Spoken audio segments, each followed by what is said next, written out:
The Clyde One Super Scoreboard Podcast with Lucas Jaguar. Here, wherever and whenever you need them. Visit them in store or online. It's game day, and this is the home of Scottish football. It's Clyde One Super Scoreboard.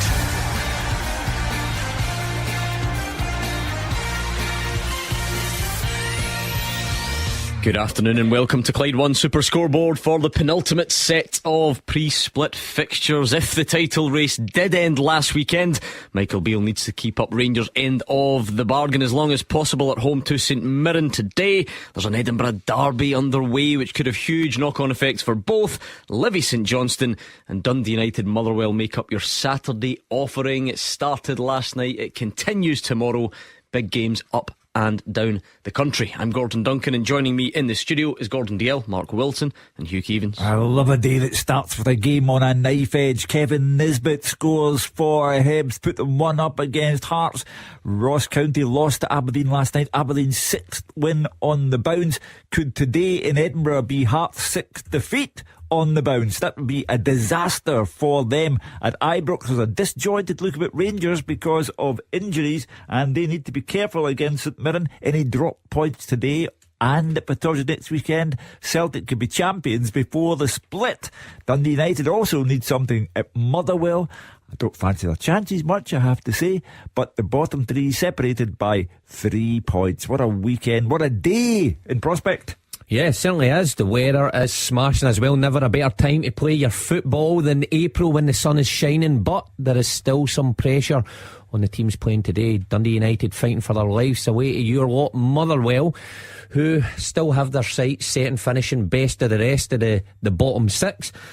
And of course Rangers at home to St Mirren. They will be looking to bounce back, and we're enjoying an Edinburgh derby that's going Hibs' way. Absolutely. In the meantime, there's not been a great deal in it, Gordon Dalziel, but Hibs do lead by that Kevin Nisbet goal to 0. Whatever happens there, it's a huge afternoon, and everywhere you look, Hugh declared the business end of the season open last weekend, so we're well underway. Yeah, and as it stands, it's a massive game for obviously Hibs. That could cement in that top 6 place. Livingston sitting there, they've got to play this afternoon, but it'd be a big ask. Got to win their 2 games. But I look at the bottom of the league as well. Dundee United, is this an opportunity to, against an informed Motherwell, to leapfrog Ross County, who lost to an informed Aberdeen? A lot of football ahead. Absolutely. Sit back and enjoy. So much to get through this Saturday afternoon. We'll keep you up to speed on the Edinburgh derby. Andy Halliday comes off just as Super Scoreboard starts. He's obviously got his priorities. He'll be going straight to find his Clyde One app. He nearly scored as well with a header in the first half. He did indeed. We'll keep an eye. 64. We'll keep an eye on the remainder of that one. Let's go to Ibrox though. Rangers against St Mirren. Roger Hannah's there. Yeah, and that 3-2 defeat for Rangers at Celtic Park last Saturday, Gordon. It was the first league loss of the Michael Beale era, but it left Rangers 12 points adrift of Celtic at the top of the Premiership. That said, there's still plenty to play for. Just a fortnight to that Scottish Cup semi-final at Hampden against Celtic, and all of this against a sort of backdrop of off-field turmoil. Ross Wilson departing for Nottingham Forest this week, Douglas Park standing down the previous week, and you have to remember the last time they played St Mirren in Paisley was the last game of the Giovanni Van Bronckhorst era, that 1-1 draw, a late James Tavernier penalty rescuing a point. So 3 of the key positions at Ibrox have all changed in the past 4 months. Michael Beale's come in, John Bennett's a new chairman. We await a replacement for the departed sporting director. As for changes on the pitch, well, Beale has no fewer than 10 first team players missing today. No Goldson, Kent, Jack, Kolak, Yilmaz, Wright, Roof, Stephen Davis, Lawrence or Hillander.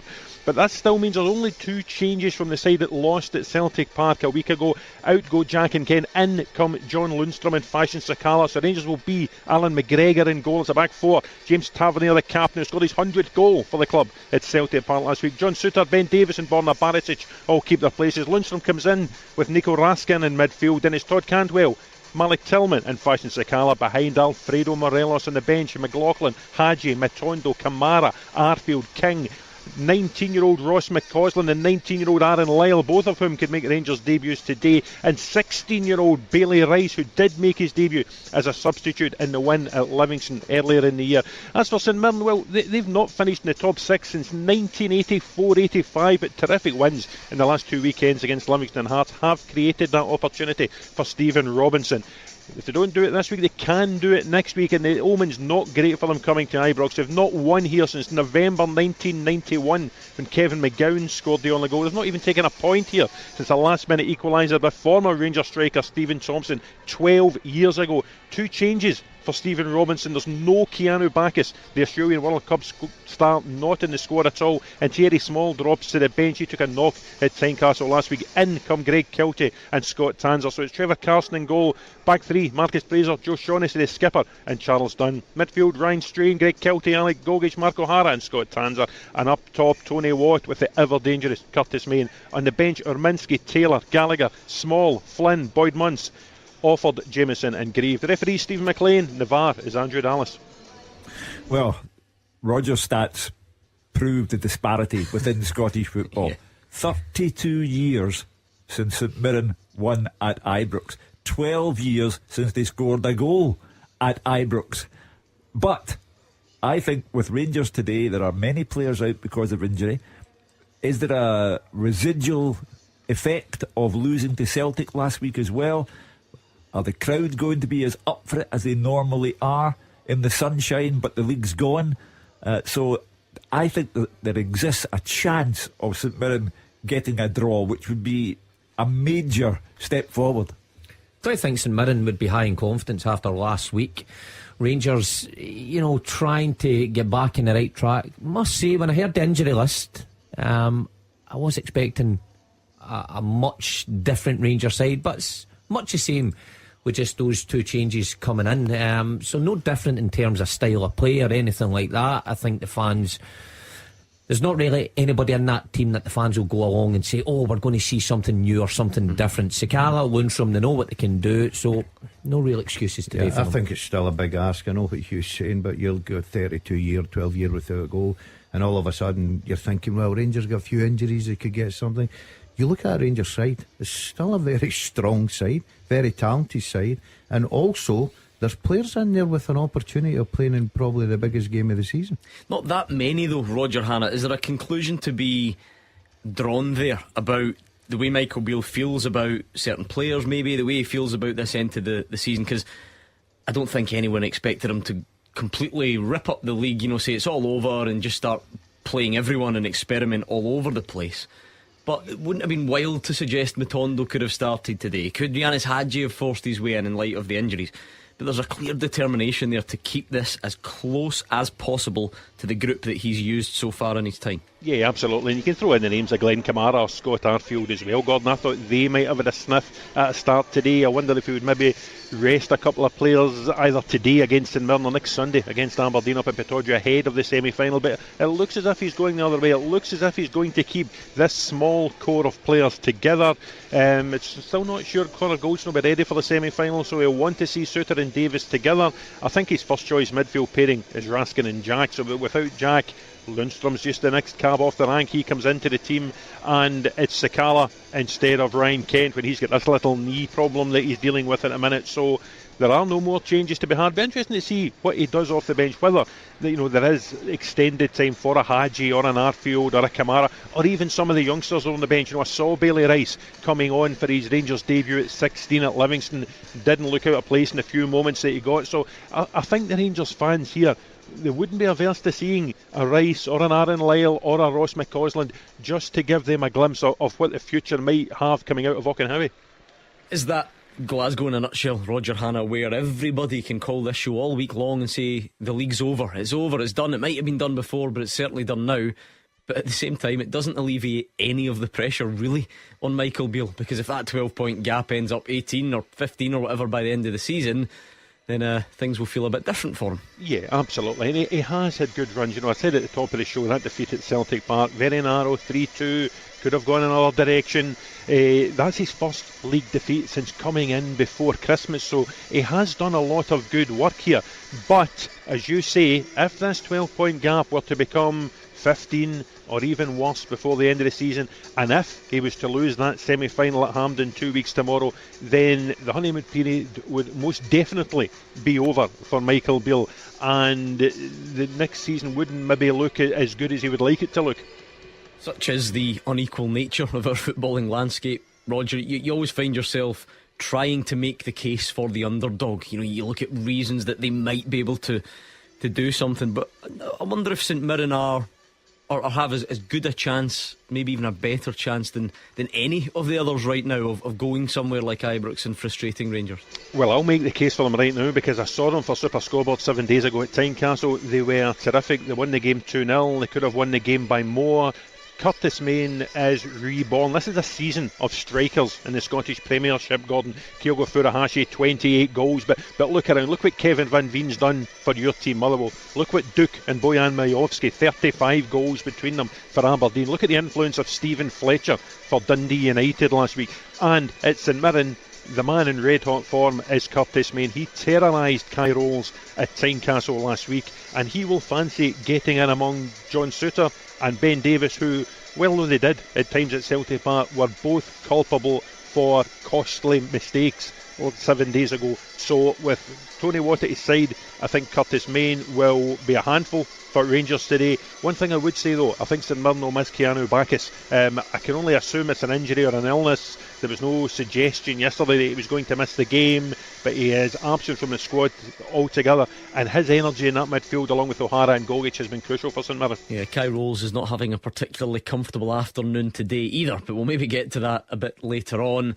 And Roger, are we still at the stage where everything is coming into the minds of the Rangers fans? You know, the wider picture. I'm not saying they're coming up to the ground today and thinking about Ross Wilson, but it is that sort of transitional period. You wonder what happens next in that department. Do the Rangers replace it like for like? Do they go without a sporting director? I guess if one of the signings that he hasn't worked under, Ross Wilson, has a bad game, Rangers fans will, you know, mention the recruitment, that sort of thing. So it does feel like there's a lot going on there between fans and board. I would agree with that, but I would say the trading model that Rangers are trying to promote here, I think that demands a sporting director. Michael Beale was speaking at the end of the week there, saying he's happy to fill the void just now. There's not too long to go to the end of the season, and he was quite bullish that a lot of the summer plans are already in place and are just waiting to be executed, so he feels he can do the job in the short term. But I think, you know, nowadays, Gordon, I think clubs the size of Rangers probably need someone in that buffer role between manager and board, whether you call them director of football, whether you call them sporting director, whatever you want to title them. I think nowadays a club the size of Rangers needs someone in that role just to pull everything together, the incoming players, just as importantly the outgoing players as well, and I think Rangers will look in the summer to find a permanent replacement for Ross Wilson. Let's hear from Michael Beale and Stephen Robinson. Stephen's done a very, very good job. It's interesting. We've played 21 domestic games and I haven't played against St Mirren yet, which is obviously something with the schedule. It was obviously the last game before the World Cup break before I came in. I think they're 3 points off a third place and the European money there. There's a fantastic battle in the division at the moment. We're entering into the last 7 league games where obviously naturally with a split, but I'm assuming Aberdeen and St Mirren will make the top 6 as well. We've got 7 games against teams around us, and I think there's everything to play for some of those clubs for that European place. We can see what it did for Hearts financially this year, and the other clubs will be very aware of that. So Stephen's done a good job. I think he'll make things really difficult for us. Yeah, I think we got punished by very good players, you know, and both times we've gone to face Celtic or Rangers. We've done well in large parts of the game. We've competed in large parts of the game, which is a testament to the players. And as I say, we've got punished by quality finishing. You know, we must limit them chances. And every time we go, we've been very brave on the ball, been very disciplined and aggressive with our defensive setup. And we have to go and do the same again. And you know, we've gone to Hearts, we've beat them, we've beat Celtic, we've beat Hibs, we've beat everybody in and around the top 6. So there's no reason why we can't go and get a result at Ibrox. Looking forward to that one. There can't be many places you'd rather be on a Saturday afternoon in the sun than Fir Park. David Friel's looking forward to Motherwell Dundee United. Yeah, Gordon, it's a pleasure to be here in this weather, Lanarkshire Riviera, and I need to give a special mention to the Motherwell groundsman. You know, he does get a lot of plaudits, but this pitch is looking absolutely immaculate. If you can't play football in this, you'd be as well retiring. It is pristine. It was always going to be a big game, this one, especially for Dundee United, but I think it's fair to say Aberdeen's win over Ross County last night is cranked it up a notch again. Jim Goodwin's side obviously start the day bottom, but they now have the chance to go above County, who are on 27 points. They'd go a point above them, and they would actually join Kilmarnock on 28 points if they can win here. They'd actually go 10th with a win due to their superior goal difference, although that's currently minus 25, so I'm not sure superior is the right word there. United really win away, and getting one at Fir Park's obviously going to be easier said than done. The top 6 looks to be out of Motherwell's reach right now, I think it is, but they're still on an incredible run. They've got 5 wins in a draw the last 7 games. Only Rangers have beaten them under new boss Stuart Kettlewell, so they're going really, really well.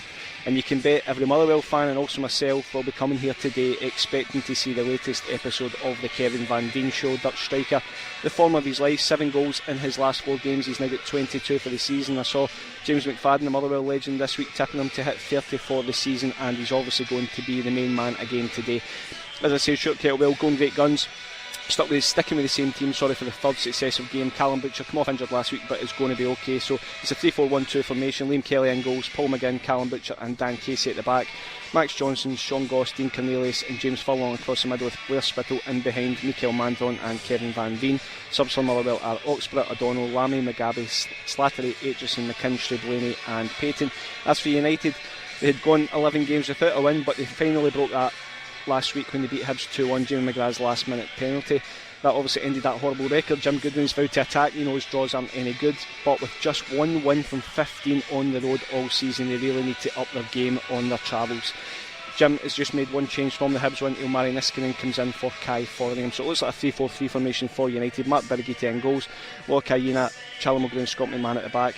Middle 4 of Kieran Freeman, Craig Sibbald, Ian Hartson, Aziz Behic, with Ilmari Niskanen and Jamie McGrath either side of captain Stephen Fletcher. Subs for United are Newman, Sadat, Graham, Fotheringham, June, Cudjoe, Edwards, Thompson and McLeod. The referee is Nick Walsh, and the EAR at Fir Park is Colin Stephen.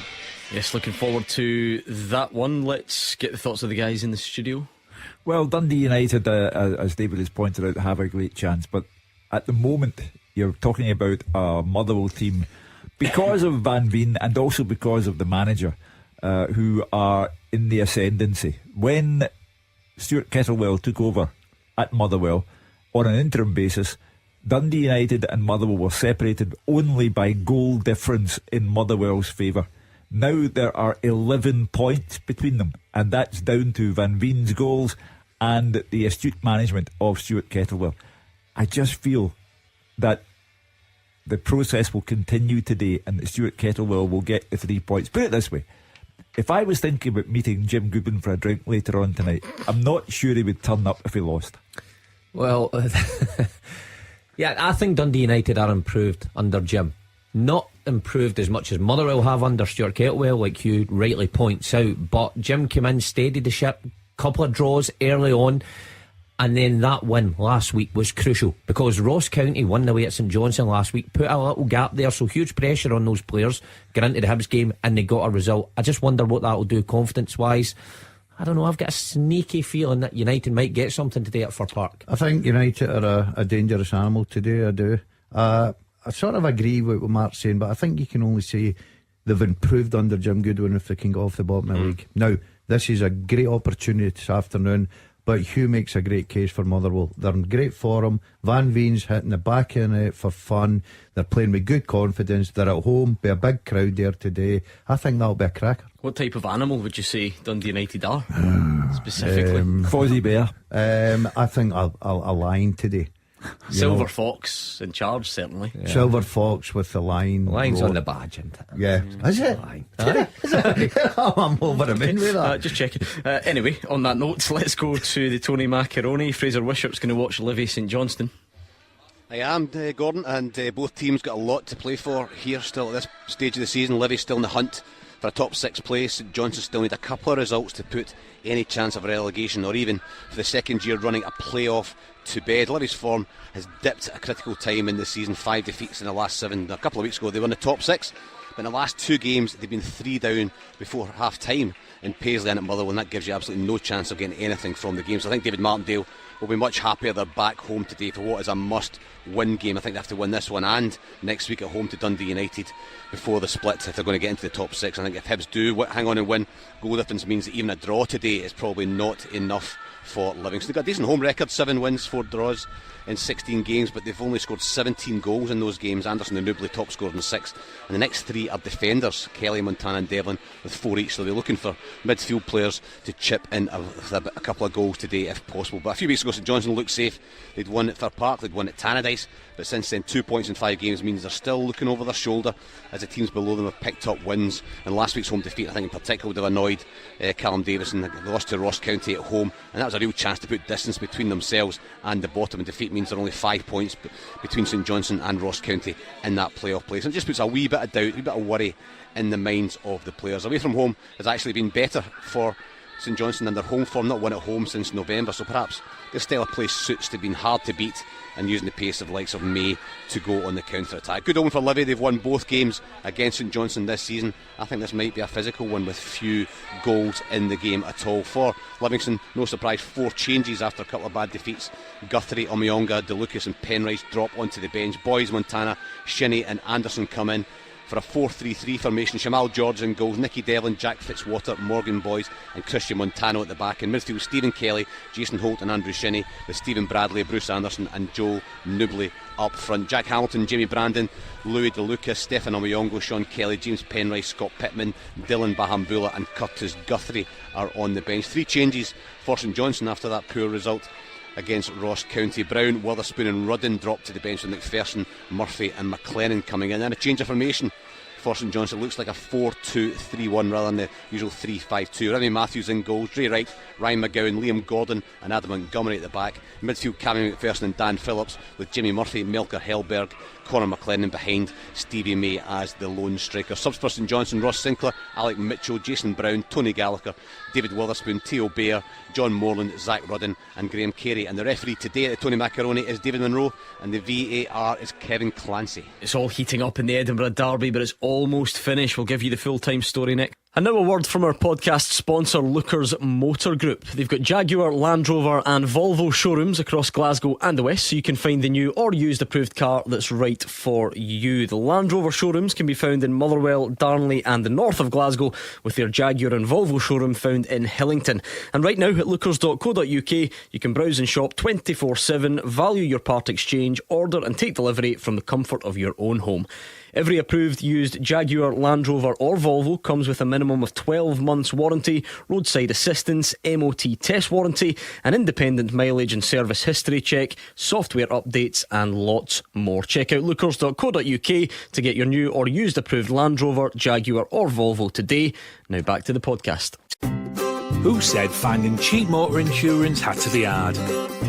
You can make finding cheap insurance easier with mustard.co.uk. Compare your car, van or bike insurance quickly and easily online by the team dedicated to helping you find the right policy. For an insurance quote that cuts the mustard, choose mustard.co.uk. Details online, authorised and regulated by the Financial Conduct Authority. Action as it happens. And your reaction from 5 on the open line. This is Clyde One Super Scoreboard. Big games to come, but one is already finished in the capital at Easter Road. How did it go, Andrew McLean? Hibs 1, Hearts 0, the full-time score from Easter Road. And just listen to this around me. The celebrations here from the home fans just show you how huge a 3 points this is for Lee Johnson and his players. It also means it's a defeat for Stephen Naismith in his first game in interim charge of Hearts. It wasn't a game full of quality really. There was a lot of battling, some big tackles, a good few yellow cards as well. The first real opening of the game came 18 minutes in. Hearts got into the Hibs box. Shankland unable to get a clear shot away. It broke for George Grant. His close range effort was blocked though. Then a huge chance for Hibs.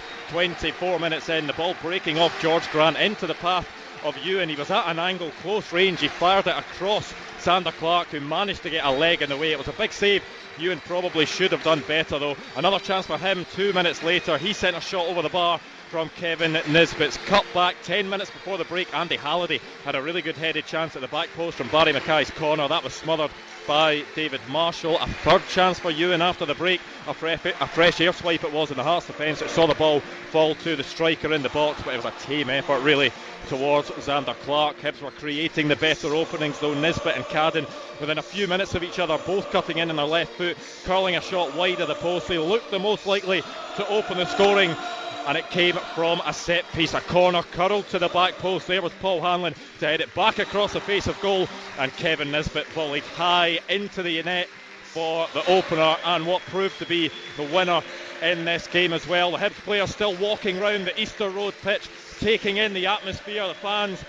It's a good few minutes after the full-time whistle. They're all still here. They're singing Sunshine on Leith. They've got their scarves up. It feels like a huge day for Hibs. They're now in a strong position to seal a top 6 spot, while Hearts, well, they're now 5 points adrift of Aberdeen in third place. The full-time score here at Easter Road is Hibs 1, Hearts 0. Got to be one of, if not the best anthem in Scottish football. I'm tempted to just sit and listen to that all afternoon, Hugh Keevins. Sunshine on Leith. Hibs proclaim themselves to be the kings of the capital for the day. It shows you the combative nature of derby football in this country. This is Hibs' first win in 5 football matches, and the crowd and the players are celebrating as if they had won the league. But if it's sunshine on Leith, it's grim in Gorgie, because this is 6 defeats on a row for Hearts, and that is bad news for them. The season has gone pear-shaped. They're 5 points behind Aberdeen. Aberdeen are in pole position to get that third place and the European money that goes with it. No bounce following the interim appointment of Stephen Naismith as the Hearts manager. I thought they went down in a feeble fashion. Hibs deserved to win. They had the bulk of the chances. They squandered many of them. But the goal from Nisbet was a beauty. And to Hibs, the spoils. To Hearts, the worry. Yeah, I mean, Fraser Wishart, I know you've got Livy St Johnstone on your mind, but this was going to be a huge game, no matter the outcome, wasn't it? Yeah, it was. I mean, Hearts have just imploded, you know, and I think the decision to get rid of Robbie Nielsen was a very, very strange one. It just shows you that in football, you know, you're half a dozen weeks away from losing your job, no matter what you've done for the club. You know, I thought it was a very, very strange one, as was just appointing Stephen Naismith on a temporary basis. If they want to give him it. But you need to get somebody in quite quickly, and if it just seems to be drifting.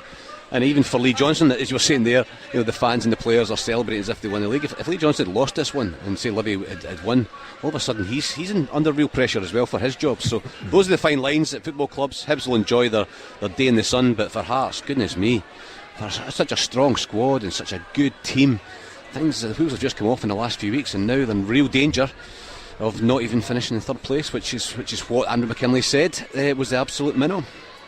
I mean, it does show you the fine margins in football, Mark and Gordon. I mean, I think Hearts had 67% possession. It was a similar number of shots on goal, a similar number of shots on target. At the same time, I feel Hibs probably deserved it on the second half showing, don't get me wrong. But at this stage in the season, you sometimes need things to go your way, and it's a terrible run continuing for Hearts. Yeah, I don't know what the lads are thinking, and I heard the lad on the other night, the Hearts supporter, putting a good case out there for why the party company with Robbie Nielsen. I'm different. I would have, at this stage of the season, where they were, yes, they were in a real bad run, I would have stuck with Robbie Nielsen to the end of the season and hoped to see it out. He could have turned the corner. In this league, that one win gives you the confidence. You get Ross County next week. It could have been the bounce for him to go and win games, but they decided to gamble. They put in a interim manager who's never been a manager. He's been coach, and obviously he's set up in the Scotland set up as well. I just think it was too big a risk for me. Now it may pay, because they've got Ross County next week. You'd expect, well, would you expect them to get 3 points? No, exactly. But I think that was a mistake from Hearts. I really do. I think I'm with you on this one, because if you're going to get rid of him, you have this game coming up today, a week later, and you've got a manager who seemed to have the number of Hibs, Robbie Neilson, especially this season and last. Didn't have a great record at Easter Road, but generally I take your point. Yeah, they didn't win the last game 3-0 at Easter Road. But I mean, before that it was a stick that used to. So why not give them this one chance? If they lose today, then it's an easier decision, but also, they left themselves so open. Can you imagine, because the hindsight's great, can you imagine Hearts lose that today with Robbie Neilson still in charge? Of course. Because the Hearts fans they'll be upset and they'll be frustrated tonight, but they won't be angry in that regard. But I wonder to what extent they'll bowed to crowd pressure, because but you'd be talking fans outside Tynecastle if they'd lost that with Robbie Neilson in charge, wouldn't you? So is that maybe why it had to happen? I'm not concerning myself with the offensive message that was daubed on the club's crest outside the ground, but the noise last weekend when St Mirren won 2-0 at Tynecastle, the noise at time up, I said at the time, was venomous. And I think Anne Budge and Andrew McKinlay have got together and thought, if we lose under Robbie Neilson to Hibs, this place will explode. Yeah, they've basically got and bowed to the supporters, Hugh. They have. For me, they have. Well, for a start, though, you're a fan-owned club, so it would be nice to take the temperature of those that sort of, fund the place. Totally but accept also, that. But they could have. They had to finish third, and they've looked at that run of form and thought, this, whatever it is, the current setup, we're not finishing third. Right. It's just a gamble, isn't it? Only in my opinion, and I know I can be shot down in flames because of the recent results with Robbie Neilson. I think Hearts have had a better chance of finishing third sticking with the manager. I totally take on board what you're saying about there'd be such an uproar. If that was the case, they could have pulled the trigger today. If he'd have went to Hibs today, an experienced manager, knows this fixture inside out, I'm not having a go at Naismith. But after 5 defeats in a row, there's nothing. Listen, you can turn corners of 5 defeats. Also, it's so easy. Especially in a derby. It's so easy after the game now to say, Robbie Neilson might have done better. And there was nothing in that game, really. Yeah, but I keep going back to, that's it's an opinion. To do, isn't it? If you'd asked me if I was sitting at the top at Hearts, I'd have stuck with Robbie Neilson just now. The worry for Hearts, Gordon, is that the final game before the split, they could be overtaken by Hibs, which would be a disaster, and even St Mirren could overtake them. So the worry for Stephen Naismith, who has a 7-game audition, the first game's been lost. If the second game's lost, he's in bother as well. David Friel, I've always started to learn recently, I think, just how important they view the head-to-head record between the sides. It's almost another league within a league, isn't it? You could almost go as far as to say, if you take out, this season's different, third place and all the money, if you offered a Hearts fan or a Hibs fan, you would finish one place below the other, but you would win all the derbies. I think they would maybe take that option. So there will be a huge reaction to this one. Yeah, they maybe would, Gordon, and maybe that holds the clubs back, where it's always, are you one up on the other club in the city? But to talk about Hearts, I just can't believe the implosion and the level of the implosion. I'm actually looking at the league table the day Aberdeen lost 6-0 to Hibs. Aberdeen were 9 points behind Hearts, having played a game more. 10 games later, they're 5 points ahead. It's incredible. It's the Grand National today. They've done a Devon Lock. They've basically thrown it away, and I think it's just complacency. You can talk about Robbie Neilson, you can talk about anything, but I think they thought they were home and hose back then. Only Livingston were close to them, and that was 7 points. They've just completely chucked it away, and this is going to be a costly collapse as well. Andrew McKinlay said during the week it's £6 million at stake here, and I think Aberdeen are going to walk away with it. I was going to say the other side of it, Roger Hanna, is maybe we should really now celebrate this, or promote this race for third, because it comes with a £6 million prize. You look at Aberdeen, Hearts, and maybe even some others in there as well. Given the results today, St Mirren and Hibs might fancy it. It could be quite something, but as David says, it is now a 5-point gap Aberdeen have got. Yeah, and it'll be quite something if the team that lost to Darvel in the Scottish Cup goes away with £6 million. Wouldn't be surprised with Mick Kennedy on the phone asking for some of it, having beaten Aberdeen 1-0 in the Cup.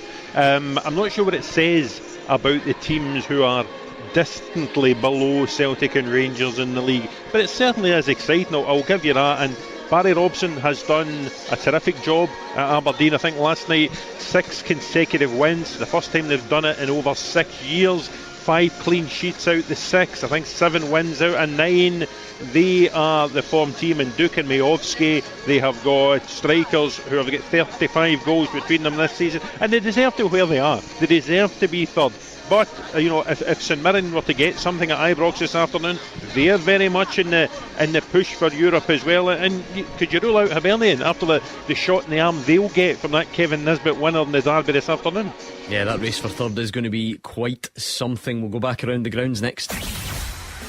The team with the biggest support in Glasgow and the West. This is Clyde One Super Scoreboard. Just over 15 minutes away from the 3 o'clock kickoffs. 3 big games to look forward to. Rangers, St Mirren, Livy, St Johnstone, Motherwell, Dundee United. There was a big win for Aberdeen in Dingwall last night, and Hibs have won the Edinburgh derby by 1-0. That really shakes things up in the battle for third. It's very much advantage Aberdeen, but you look at the race, the top 6, maybe not much left in that. It could almost be sewn up pretty soon, but the battle for Europe is going to be sensational. Let's go back around some of the other grounds. Motherwell against Dundee United. David, I'm always fascinated a bit by psychology at this time of the year, because Motherwell have done brilliantly. Recent form would absolutely point to them being favourites. I just wonder if Dundee United's greater need or greater cause today comes into it at all.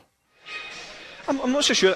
I do think United will have a go. Gordon, Jim Goodwin, as I said earlier on, he has been pretty direct, and he's saying that draws aren't any good, they will come and have a go. But I think Motherwell, I think under Stuart Kettlewell, they just, to borrow a Gordon DL phrase, will be a different animal. And I don't think the players will want to let that go, and I don't think they'll let their standards drop at all. And I know Stuart, being the type of manager he is, won't allow that as well. And I just think that when you're in that rhythm of playing well, winning games, scoring goals, I think on a day like today, where the pitch is perfect, the weather's perfect, I think that brings out the best in players. So I don't see a drop as well. There's no doubt this game will mean more in terms of the table to Dundee United, but I think Motherwell will go hammer and tongs at it again today as well. As we were saying earlier, with Kevin Van Veen in the form he's in, you wouldn't bet against him winning. Let's hear from the managers then in that one. Stuart Kettlewell, certainly. They've been on a poor run, but I think that will give them a real lift, and it will give them a major incentive for what comes in the remainder of the season. So we know it's going to be a real difficult game, and we know that we now go up against a team that have got their tails up and probably playing with 20-30% more confidence than what they had previously. So it's going to be a difficult game. It's going to be a tough game. When you play against teams that are at the bottom end of the table and they're fighting for their life, I think it can make it so much more challenging, and that's what I expect, and that's what the players will expect on Saturday. I mean, it is only one win away from home all season for Dundee United, David, but the incentive is quite obvious. Win today, and they actually get into 10th place, don't they, because they've got a superior goal difference already over Kilmarnock. So not only would Ross County be rooted after that defeat last night, but just psychologically they wouldn't even be in the playoff place if they could go and win at Fir Park. And that is Jim Goodwin will be desperate for that, Gordon, for the psychological reasons you were talking about. After everything United have been through in the last few months, and just that horrible winless run they were on, it should just be really a big step forward. But I think the away thing's a big thing. You can talk all you want about we're going to survive, but if you're only winning one away game out of 15, it's going to be very, very difficult. I think Kilmarnock are in a similar boat, horrendous away record, and you need to start picking points up on the road. As I said, they'll come here, they'll attack. Jamie McGrath, Stephen Fletcher, they've got players that can go and cause problems, but Motherwell do as well. So I'm expecting an open game, I'm expecting goals up at both ends, but I just still think Motherwell might edge it. It's a fascinating one, Mark. I feel like the three teams that are down there, they fall into kind of different cliched categories. People say that Killie could stay up because of their home form, and they've got that going for them. I think Ross County feel like they've got an experienced manager and they're very well organised, and actually they perform quite well week to week. So you think that's the feather in their cap. And for Dundee United, it's always been they're the ones with the good players, so to speak. Whatever that may mean, but you can kind of get it reputationally or on paper or whatever. It's the thing that's meant to save Dundee United. When's it going to kick in? Well, obviously Jim will be hoping it's sometime soon. I think we saw a glimpse of it last week against Hibs. You see Stephen Fletcher and how huge he's been to probably keep Dundee United in touch with Ross County and Kilmarnock, and he had a big performance last week. He's going to be crucial, leading the line, being that focal point and being an out-and-out goal scorer for them. But Jamie McGrath, we're mentioning the same two players because they are standouts. He has to perform as well if they're going to get out of this. And of course at the back, well, I read a piece today, Charlie Mulgrew saying that he's taking a back step from coaching. just to concentrate on the football. So these guys are going to be crucial. Experienced campaigners who know their way about the leagues, but have to perform in these last 6 games. I mean, I have to say, Fraser Wishart, the result at Easter Road has not done Livy any favours for their hope to make top 6. It's actually looking quite unlikely. I was going to ask, above all, are they the team that really could be doing with it? It's constant reminders now from David Martindale about the budget and the financial picture going forward. We all know the cash incentive, extra games against the Old Firm, etc., that comes with finishing top 6. So that'll be a real blow to them if they can't manage it. Yeah, I think you're right. I think they need to win this game. If they win, they've got a chance, because if St Mirren don't pick up anything at Ibrox, then St Mirren are still in the mix for maybe dropping out as well. So I think a win, a draw's not good enough. But you're absolutely spot on, David Martindale, talking about finances this week. I think the difference in just purely in prize money between 6th and 7th might be 150, 200,000. Maybe not seem a lot in the grand scheme of things, but when you're talking to David Martindale and he's talking about dropping 400,000 out of his budget, that's a lot of money for them. And you're spot on. It's not just the Old Firm. I was looking at their attendances for this season, and they tend to get around about 1,500 to 2,000. When St Johnstone come here, when St Mirren come, Motherwell come, that goes up hugely. And of course, because they're close to Edinburgh, when Hearts and Hibs come, it goes up to about 6 to 7. So if you've got a couple of games against the Old Firm or against Hearts or Hibs as well, it's huge. It brings in huge amounts of money and can be the difference between his budget dropping and not. And of course the incentive on then maybe getting into Europe for next season. But I just get a feeling it's not going to happen for Livingston. I don't think they'll win today. I think it's going to be a draw, hard fought, not much goal, maybe 1-1. But I just think they're going to fall short again, which is no slur in them, because the players have done fantastically well. They do have the small budget, a small crowd, but it'll be a real disappointment, I think, for them, given the fact that a couple of weeks ago they were in the top 6 and they've just hit the poor form at the wrong time. And again, because it's all the if but scenarios, it's the as things stand time of the season. If you are Callum Davidson, who a week ago says very much in a relegation dogfight, everybody expects Kilmarnock to lose against Celtic tomorrow. So if St Johnstone can win this, are they safe? Almost. I think a lot depends also on St Johnstone. On Dundee United today. If they win, then all of a sudden everybody's back there. I think if you get to 36, 37 points and St Johnstone get 32, then they're pretty much safe. I was surprised at Callum making those comments. I know he's disappointed after the game and he's lost to Ross County, but that kind of comment gets into the players' minds as well and gets into everybody around the club, and people begin to think, we are in a dogfight here, whereas they're on the fringes of it, and they'll turn another 2 or 3 defeats in a row and they are right in it. But I don't think St Johnstone are in great danger of finishing in the bottom 2 places, and I think they'll get a point today. And but if Dundee United win, then all of a sudden the gap between bottom and St Johnstone just closes as well. So a couple of results in St Johnstone will be safe. I think they'll be okay over the piece. Well, sometimes I think you have to draw a diagram for players. You have to point out that you've been sleepwalking towards the position that you're in now, as Stephen Naismith tried to do with Hearts early in the week. When he took over, he said that these guys have been coasting and that things need to change. It did not work for him today. It had better work for Callum Davidson at Livingston. Otherwise they will go into the final game before the split against a buoyant Hibs, not having won at McDermott Park, not having won on their own ground for 4.5 months. I think if St Johnstone win today, I'd safely say that they're okay, and then it'd be a 3-horse race down at the bottom there. I see what you did, because it's the Grand National. I'm today. just Brilliant. Promoting everything today. Good on you. But I think it's exciting. I disagree with Fraser. I think Fraser will get an absolute cracker this afternoon. Plenty of goals. You don't. Sitting in the shade, frozen.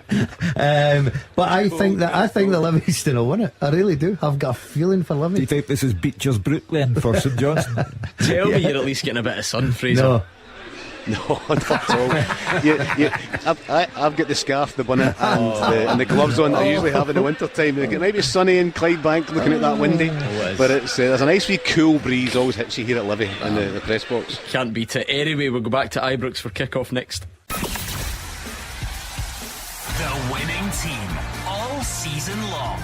This is Clyde One Super Scoreboard.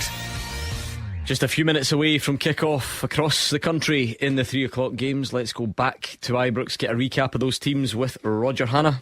Celtic Park seems a long time ago for Rangers. They've had more than a week, Gordon, to stew in the pain of that Old Firm defeat, and they'll be determined to bounce back and make a statement today with just 2 weeks to go until a rematch with Celtic at Hampden in a Scottish Cup semi-final. 2 enforced changes for Michael Beale this afternoon. No Ryan Jack and no Ryan Kent among 10 first team players missing this afternoon. In come John Lundstrom and Fashion Sakala. Rangers have 4 teenagers on the bench. They go Alan McGregor in goal. It's James Tavernier, John Suter, Ben Davis and Borna Barisic across the back. John Lundstrom and Nico Raskan in midfield. Then Todd Cantwell, Malik Tillman and Fashion Sakala behind Alfredo Morelos. On the bench, McLaughlin, Haji, Matondo, Kamara, Arfield, King, 19-year-old Ross McCausland, 19-year-old Aaron Lyland, 16-year-old Bailey Rice, all hoping for action this afternoon. Never mind those Rangers kids, even James Tavernier was only 3 weeks old when St Mirren last won here at Ibrox back in November 1991. They'll be desperate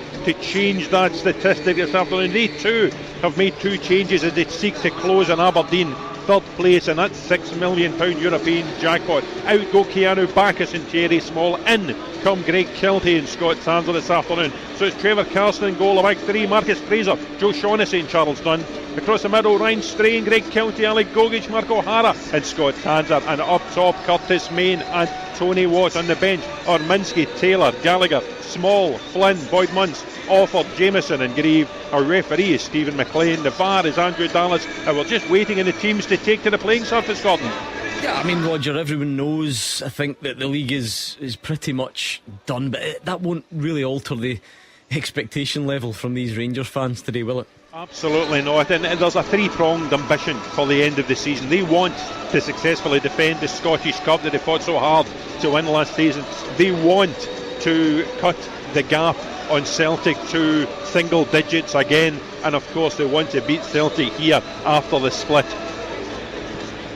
Yeah, and I mean, I envisaged today, Roger Hanna, if you like, a chance for some players to come and show what they can do, but I'm not sure that really applies to too many, because it's a familiar looking lineup despite the injuries. John Lundstrom, maybe, was he in danger of becoming the forgotten man? He's had a bit of criticism from Rangers fans. And then maybe John Suter in the absence of Connor Goldson. Yeah, well, it's been a dreadful season for John Suter. It's been well documented. He came back in for only his second start in a Rangers jersey last week, performed well, but still made that error with the back pass that allowed Jota to score for Celtic. A big day for him alongside Ben Davis, because if they are the pairing that's going to face Celtic in the semi-final 2 weeks tomorrow, they will have to get some experience of playing next to each other. Lundstrom, you wonder about Lundstrom. He is no longer the first pick that he was under Steven Gerrard. I think Raskin and Jack together are very much Michael Beale's preferred pairing at the base of the midfield, but he is still ahead of Glenn Kamara. He is still ahead of the likes of Scott Arfield for a jersey in there. So if he wants to regain first choice status, this is exactly the opportunity he needs to grab in the absence of Ryan Jack. Almost showtime then. How do you see it going? St Mirren, not a great record. They're playing really well just now. I just think Rangers will want to make a statement after the disappointment at Celtic Park. I think it'll be narrow, but I might go 2-1 Rangers. Clyde One Super Scoreboard Goal Flashes with Clyde Built Home Improvements. Buy now, pay nothing till 2024. And just like that, we have it. Showtime in the 3 o'clock games already. Hibs 1, Hearts 0 finished in the capital. Already last night, Aberdeen beating Ross County in Dingwall. It is the business end of the season. Every kick of the ball matters. What are you expecting this afternoon, Hugh Keevins? St Mirren will strive with every fibre of their being to get the first win at Ibrox since 1991, and then they'll lose. Motherwell will beat Dundee United, and Livy St Johnstone will draw. Did you not just go for a draw 5-10 minutes ago? No. I said that there was potential there. Oh, right, okay. But I agree with my learned friend. He did. For the life of me, I can't see Rangers losing this one after last week. As well as St Mirren have been doing this season, I think they will win. Rangers at home, I'll go a draw. Dundee United, Motherwell. I think Jim Goodwin's side will get something, and Livy will beat St Johnstone to make it an even more difficult time for Callum Davidson. Surprising. I went probably the same. Rangers draw at Fir Park, and I fancy Fraser to have game of the day. Livingston to beat St Johnstone. I think that'll be a cracker.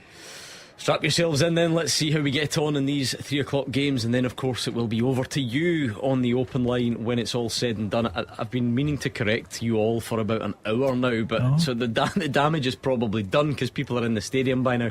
But I think one of you picked up Roger Hannah wrong, and then you sort of all ran with it. It's 12 years without a point for St Mirren, not a goal. They have scored at Ibrox in that time. It's 12 years without a point. I kept quiet. To be fair, Roger didn't make himself No, he did. clear. No, he did. Do you think so? Yeah, absolutely. Well, a lot of people picked up. Now I'm getting a lot of messages on my phone. And I must say though, look, it's so much for us to focus on the Premiership, but you look all throughout the country. Hugh, Dunfermline can win the league. In League One, the Palmerston Pepper, very own Marvin Bartley's going to have to try and stop them. Well, I spoke to a Dunfermline fan that you all know inside this building, and he assures me that if Dunfermline come up, they will be capable of winning the Championship in the season that comes thereafter. He says that every year. I know, but he's a nice boy, Stephen, so we'll have to forgive him. But no, it's a big day, and I look forward to Dunfermline coming up. It's a great ground, a great club, terrific supporters, and they are a welcome addition to the Championship. Yeah, a matter of time whether Marvin Bartley can make them wait or not. And then you look at that Championship, Gordon Dalziel, Dundee in the driving seat at home to Morton. They've not got a great record against Morton recently, but surely at home, at a game you would imagine they'll be heavy favourites. Partick Thistle probably left themselves too much to do, but again you're fighting for playoff places, and not only that, to try and make sure you finish second to give you the advantage going into the playoffs as well. I mean, down the bottom as well, Cove Rangers are struggling down there, so every single game in the Championship's a big one. I think there's some good games there. I think Dundee and Morton will be a very good game indeed. You'd imagine, we all think Dundee to go on and clinch the Championship. Queen's Park, good win last night against Hamilton, who really struggling at the bottom. I think it's a big day for Dick Campbell with Arbroath. If they can get something at Mull stamping ground, I think that will take them just out that worrying situation.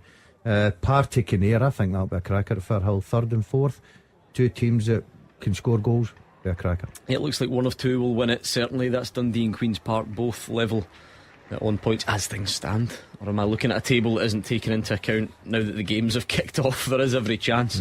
It's always quite confusing at this time. What about Stirling Albion, Gordon? Can they win the league today, or would they have to wait? Yeah, because they could have won it the other night at Dumbarton. Officially do it because that game got postponed, so another step closer though.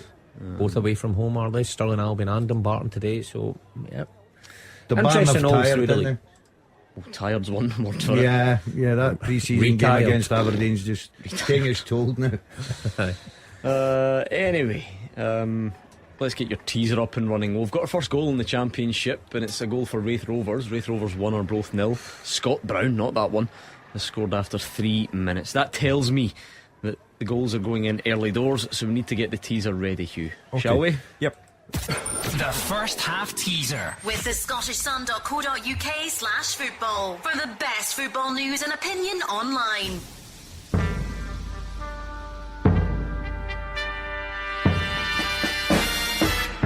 Since the beginning of season 2022-23, and excluding loan players, 5 players have played for Scotland and played in both the Scottish Premiership and the Scottish Championship at some point in their career. So, since the beginning of the 22-23 season, and excluding loan players, 5 players have played for Scotland and played in both the Scottish Premiership and the Scottish Championship at some point in their career. Name them. I'll get back to that in a second. Penalty Rangers early on. Curtis Main for a trip on Nicholas Raskin. You know the rest. James Tavernier will take, and we'll find out if he can dispatch 100 goals for the club now. It was actually Gogic, sorry, not Curtis Main, who tripped Nicholas Raskin.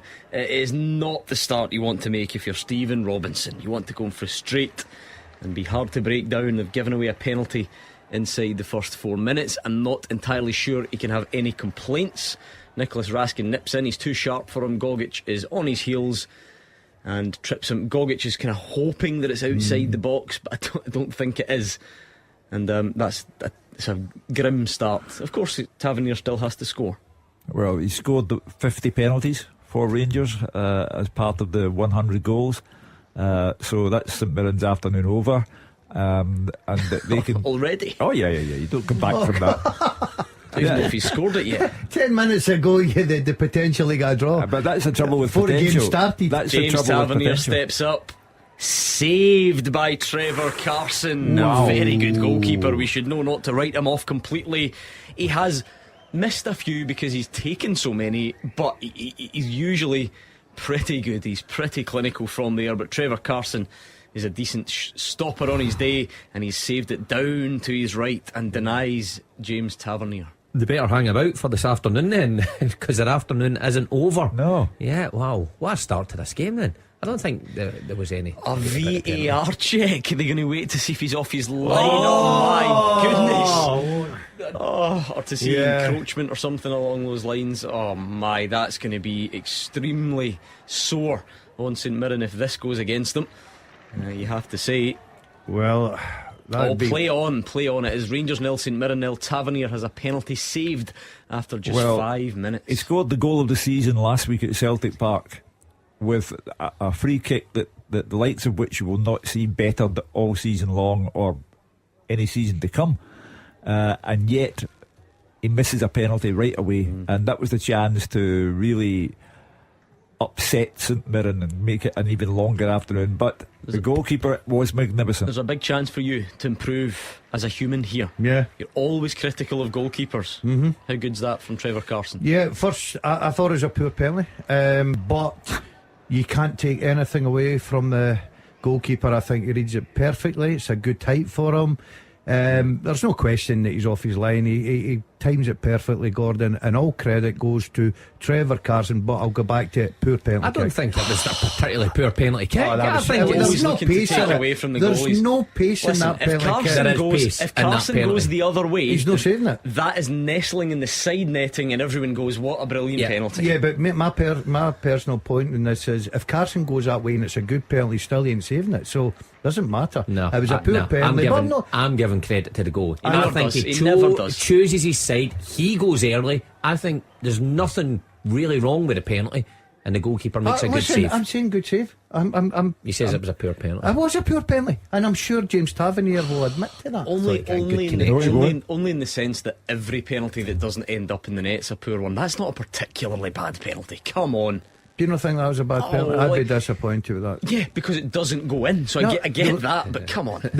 Tavernier's usually brilliant at whipping it right into the corner, right where but because Carson goes early. There's a little bit of height on that. It's not the same pace. Well, look at it. Look. Well, hold on. You don't whip them along the ground, do you? You know that. I think there's pace in that penalty. I think you've went early. Yeah. And you can't back down. I'm feeling sorry for you. I'm sticking to my guns. I'm feeling guilty. 2 against 1. I'm quite happy. Roger Hanna's texting me. Yeah, Daz. No, it's 500,000 to 1. Well, everybody that's listening. Nah, I'd say that was a poor. Look, it was a good save. Think how much the odds are stacked against you as a goalkeeper. You know, we meant to save them. It's a 50-50, isn't it? Can it be a good save? Because it's not. It's certainly not 50-50. You dive to the if you dive to the right and the ball goes there, right, he saves it. So 1 and 2 penalties are saved across the world. If he dives to the right, answer my question. Right, do you know what 50-50 means? Yes. And so what I'm saying to you is that one and 2 penalties are saved. So answer my question. It's very simple. What? Across the world, are 50% of penalties saved? No. So it's not 50-50. Great, I'm glad we cleared that up. 50-50 for the goalkeeper. Can it be a good save and a bad penalty at the same time? Well, what if he stands in the middle? Well done, Hugh. I like that. He can stand in the No, middle. but you said it was a good save, so it can't be a good save and a bad I penalty. think it's an easy save. There you go. I don't think yeah. I think that's an easy save. I actually admire your bravery, because having just incorrectly used the phrase 50-50, you're now still going, which is fair enough. No, a goalkeeper will go 50-50 right or left, wouldn't he? Very seldom do they stand still, they go right or left. I like that commitment. And if they go right and it's a good penalty, they ain't getting there no matter how long they dive. Yeah, still not what 50-50 means though. Yeah, go one or way. This is taking longer than the Grand National will. Elgin won 4-0. It's that great goal getter Ian Hester. There your man. For Elgin. Right. You need to bring the coffee in next week. You didn't have that was a wager. Yep. But I'll tell you what, it's a big boost for St Mirren, because you're thinking, you go with a game plan, Tavernier, poor Penley, 0-0 still. Yes, that's a reprieve for St Mirren. And for once, Mark, I don't think there are any complaints about the award. Gogic is probably hoping that it's outside the box, and it's close, but as we know, if it's on the line, then it's inside. I don't even think it's on the line. I think it's inside anyway. But you can quite clearly see from his teammates, they're not even complaining. It was Gogic that was just hoping to convince the referee it was outside. He doesn't see him, does he? He gets caught. He's too busy concentrating the ball. Raskin comes in, sneaks in. Fairness, sharp from Raskin. Yeah, very sharp. He's on to it's a clear penalty kick. You can't argue with that. St Mirren, whatever it is, a good penalty, bad penalty, good save, were level. Rangers 0, St Mirren 0. James Tavernier's penalty saved early on. Let's revisit that question, Hugh, because we didn't give it much attention. Just one repeat of it, if you don't mind. Since the beginning of season 2022-23, and excluding loan players, 5 players have played for Scotland and played in both the Scottish Premiership and the Scottish Championship at some point in their career. Who are they? I like that. And you can see that question written down at Clyde SSB. So just remember the wording, because they've not got it. Hugh Keevins has written it perfectly. So the appearances in the Scottish Premiership and the Championship can be at any point in their career, but they must have played for Scotland since the start of the 22-23 season. So that's recently. Oh no, that can't be right, is it? No, that sounds mixed up. Can you rephrase that question, please? Rephrase it or just say it the way it was. There's a lot of debate going on in the studio. There's a lot give people behind the curtain here. You think you've got that right? You got that thing right? On Grand National Day, I'm not sure. There's one on there, because hold on, as soon as I said it, there's one on there that surely hasn't played for Scotland this season. No. Hugh. Oh no, hold on, no, I stand corrected. Producer Chris has shown me he's working fine. It's me. It's all me. Like he's got his new haircut. Because that's the difference. That's the difference between the two Gordons in here. See, when I make a mistake, I'll just hold up my hands. Nah. I don't mind that. Okay, so he's right. Is he right? Apparently. No, didn't sound confident. No. The game in question, there were some injuries and so on, and this guy did play for Scotland, I think. You need to get him on a music show. He's not good at football. He's shown me up there. He's got it right. I've got it wrong. I don't mind admitting that. That's fine. Who are you looking at there? Oh yes, who was he playing with? Don't you read any of the answers out loud. Come on. He's got one right and one wrong. Yeah, there you go. Rub it out. He's right. That's the one I give you. Okay.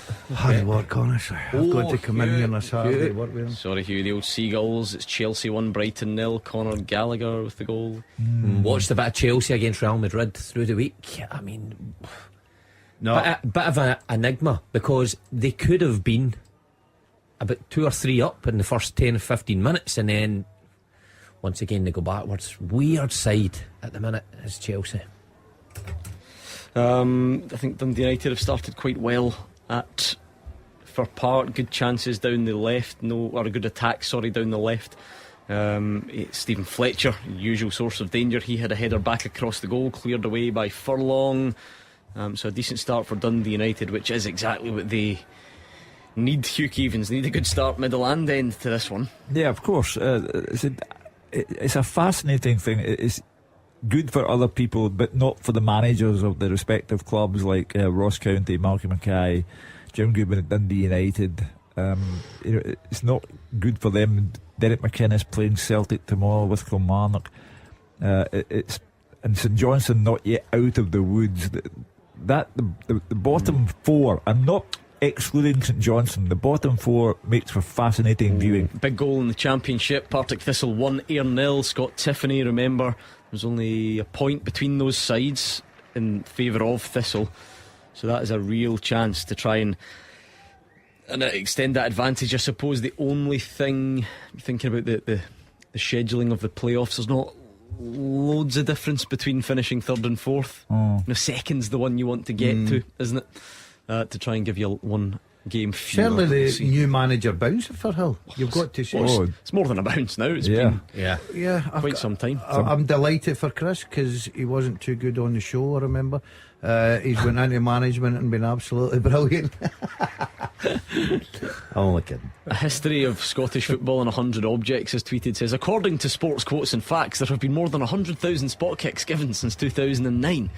Roughly 3/4 were scored, 17.5% saved, 4% missed completely, 3.5% hit the woodwork. If So he's agreeing with me. Is that what you're saying? Done your hair, hasn't he? He's agreeing with me there. The next to conclude, it's not 50-50 was I think what he was getting at. the next tweet will be, how many did John Beaton award? Stephen Fletcher claiming for a penalty at the back post, a bit of a tangle when he was going for a cross, but waved away there. Motherwell free kick, and apparently now in Sean Goss' range. We never used to refer to it as that, or Kevin Van Veen indeed, but they both scored at Easter Road. Even Callum Slattery banged one in against Kilmarnock, didn't he? But Van Veen and Goss over the ball. Well, Van 2 weeks in Veen's a row would be tough. No. Goss must be. Oh no, in fact, was that? Yeah, it was last week. No. Easter Road. That was the game before that. Yeah. Yes, Livingston last week. Because Van Veen's free kick wasn't. You got to look at David Marshall, to be honest, but it still hits the back in it. Goss is more spectacular for me, so he's a man for me. Yeah, well, I would be letting him hit Depends that. what side it is, though, doesn't it? It's left footer, right footer. So we'll see if that comes to. They're still in talks. They're in negotiations about who should take the free kick. Who did the old rock paper scissors again? It was on a game live on TV. Was That's it St right. Johnson? St Johnson did it. Was it Graham Carey was part of it? Was it not? I liked it. Sean Goss over the bar. You went to see his brother the other night, didn't you? How was it? Oh, Matt, it was terrific. I thoroughly enjoyed myself. How good is that to be famous? You go to a concert and you actually meet the person. I don't know if it's That Sean Goss's cousin. Oh, listen, Right. The guy was selling at Caesar's Palace for 10 years in Vegas, and next minute he's cutting about my good self. Did you not ask him why he's dumped his look out the? I think he's at the picture. It was a touchy subject. I didn't want to bring him up. So They were absolutely rotten anyway. you came. They were good. Hugh. They were dagger good. to Mark. Come on. They were good. In the 80s they were selling it everywhere. Yeah. So they were at their peak in the 80s. You were born in 84. So were you the youngest person there? By a country mile. I was married by the time he was I tell you what, by the way, it's got some following. See some of the Were fans. you the youngest there by a mile? Aye, without a doubt. Without a doubt. And to get this, so Thursday night, Hughie comes in. You can so obvious he's got a new haircut. He's wearing a black polo neck, a wee kind of grey jacket thing. He's obviously not been home because he's still got the black polo neck thing on. No, That's a t-shirt. So he was clearly on his way out, but we discovered that the concert started way before Mark was going to get there, and he had front row seats. So I told the listening nation if anyone was going to watch out for some idiot pushing his way into the front row halfway through. So did that indeed? No, you know what I did? I arrived just as the interval was coming. So I stood at the back and just waited my chance. Not only are you so desperate to go and see some musical act from before your time, you missed half of it. Missed half the show. And after the show, he asked me what I thought of the show.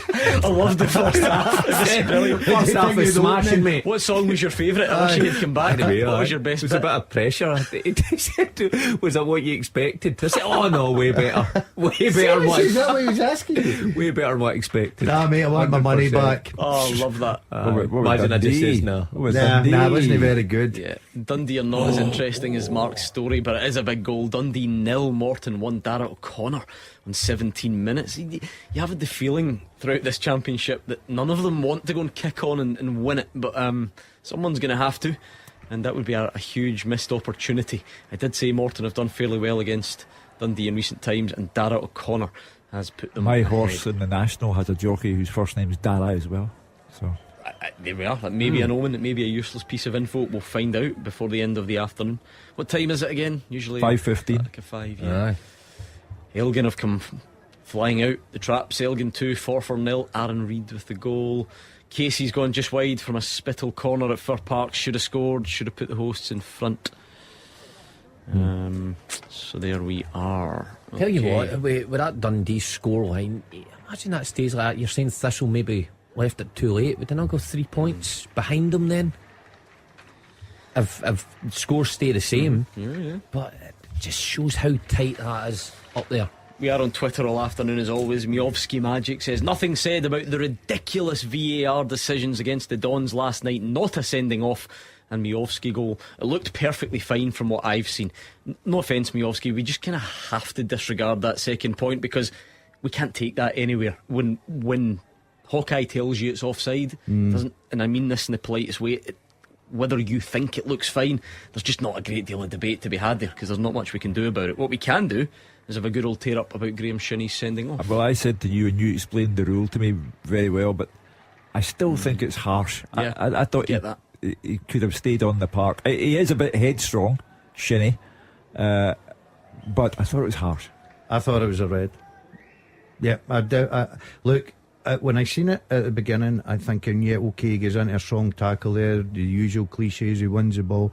It's a follow through. I think Shinney knows exactly what he's doing there, and I think that's not even important. I don't even really like that phrase, because it's not relevant. I always say that to people. It's not about intent either way. But it just isn't. Well, okay, I'll take it back. I think that is a red card. I think the referee called that 100% correct. So one each, Mark. You can be the decider. I will agree with a man to my left, which is Gordon Dalziel. I thought it was a red card. Are you not feeling hard done by if you're a player though? If you make that tackle, you're Graham Shinney. Are you feeling hard done by? Yeah, because when you're getting into a tackle like that, you know, the follow through is always going to be there.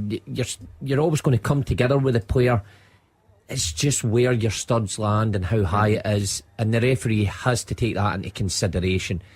I don't think Graham Shinney, of course you're saying about intent, means it. It's just natural what happens. But the referee has to look, is that endangering the opponent? In days gone by, yes, it is endangering. In days gone by, that would have been classed as a terrific tackle. Of course, I think Mark's hit on the most important point. You don't have to agree with it, but the most important point, really, that you have to ask yourself, so you can answer yes or no. I'm not trying to force you down a certain road. Did that tackle endanger the opponent? That's going to be the main question. Who meant what, how accidental it was, or this, that, or the next thing is great for all of you lot as fans, and for us as pundits to just sort of wax lyrical and moan about. And, you know, if you've played, Mark will say, you know, these things can happen by accident. Question is simple. Did the tackle endanger the opponent? I think it did. And that's a big point. When the referee looks at it, it certainly does. It would certainly be hard to argue that it didn't. Is that fair? Yeah. But then I guess the people would... Hold on a minute, right, can I play this twice? Goal flashes with Clyde Built Home Improvements. I'll just do it once, but it's two for the price of one. Who else? I usually hate that cliche, but it's appropriate when it's Motherwell. Kevin Van Veen again. 1-0 to Motherwell at home to Dundee United. His first effort was saved, and then on the follow through, and also goal flashes with Clyde Built Home Improvements. Livy 1, St Johnstone 0. That could be a big goal as well. Joel Nubley with the goal there. Livy really needed that. And sorry, Palmerston Pep, Marvin Bartley. Dunfermline are heading for the title. Dunfermline 1, Queen of the South 0. But in our top flight, say something. Tell me something new. Give me some new praise for Kevin Van Veen that we've not heard before. I think the old praise will stand. You know, the guy is having a phenomenal run. He is on course for 30 goals. First Motherwell player to do it since the great Dixie Deans. And fair play to Stuart Kettlewell. At the same time, he has maintained the momentum that he created and has kept going. And Joel Nubley, I said to you, St Johnstone are sleepwalking towards trouble. And I know that's the score as it stands. If it remains that way or gets worse. Oh, they're checking for offside. So you might be right. Oh no, Kevin Van Veen. They always do, obviously, for every goal gets checked. Backpedal, so Hugh. Just say he's on target for 25. Take it back. I'll just say VAR is ruining football. Not if he's offside. It's or Jim Gooden, I wouldn't be ruining it. Exactly. But Hugh wants him to be with Dixie Deans. Can Dundee United get relegated on a goal that was offside when technology was available, and you know you choose not to use it? So even I love that. I hope this goal stands, obviously, from my personal perspective. He's the top scoring Dutchman in world football. You like that? Who's dug that stat David out? Friel. Motherwell actually posted something much about time. it. No, Motherwell posted that a couple of weeks ago. I think he was second or whatever. But in terms of like kind of top leagues, professional leagues or whatever, he's the top scoring Dutchman in world football. That is brilliant research. Is he going to get a call up? Yeah, Is sure. he? Yeah, I've got to say that's By the way, it's taken a while. That doesn't tend to bode well. But that's the kind of research that makes you think that person should get out more, even to a Matt Goss concert. No, yeah, I mean, I agree with that for David generally, but Motherwell did tweet something about it just a couple of weeks ago. It was like, So it's not really David Friel, he's just stolen it for the tweet. Yeah. was it To research a tweet though. So. Try to think who else was on it, like Memphis Depay or something, and guys like that on the list. Right, going Good back to company. NBC, he's been absolutely brilliant. This goal might not even stand, you know. It but I doesn't suppose matter. it's It still- doesn't matter. He's still been absolutely terrific, and I'm sure other players will be looking at him for a vote. Obviously, Celtic Rangers players come in That's the crazy. other Celtic trouble. this season probably, but someone outside Still waiting. Duke, Still Van waiting Veen, at oh, that's Fir a long wait. Hopefully there's not a problem with the old camera operator again at Fir Park. See, We I had told that in you, the past, didn't we? VAR, rubbish. Cut the grass. Who cut the grass this morning? Goal, there you are. Yeah. Best scoring Dutchman in world Go on, football. Hugh, give us him it. his vote for the player of the year. and all Stuart the rest of it. Kettlewell created the momentum and he's kept it going. Unbelievable. It's true what you say. I mean, Fraser Wishart can tell you more about this than me, but there can be a scenario where if I get you all in a room, all the pundits or 50 people off the street, and say, who's Celtic's player of the year? You might say Hatate, you might say Kyogo, you might say Callum McGregor, you know, and it gets sort of split and it gets diluted, where when it's a kind of one standout from a team, it sometimes does stick in your mind more. Was there not a year? Hold on, I'll get back to that because we've got a big goal.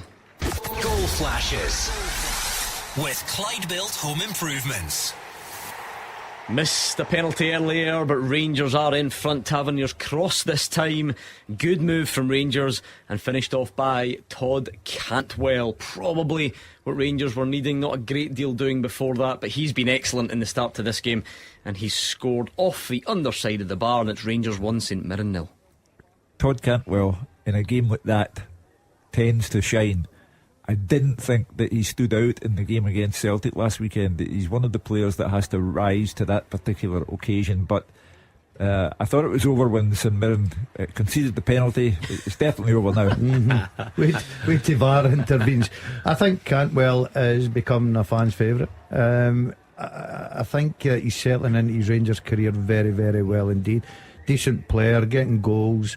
But Hugh's right. When you come up from England and you come up with a reputation of being a real good player, it's a big, big games you've got to step up in, and he's still got plenty of time in that.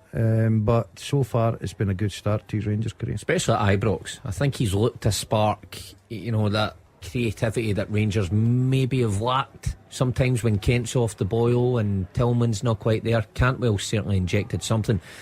Need to add goals to his game as well, playing in that position. He's done that today, so yeah, good start. I'm with you in this one. I know this a However, long way. again, it's not kicked off yet. So as always, you need to take your You little gone early today? VAR check.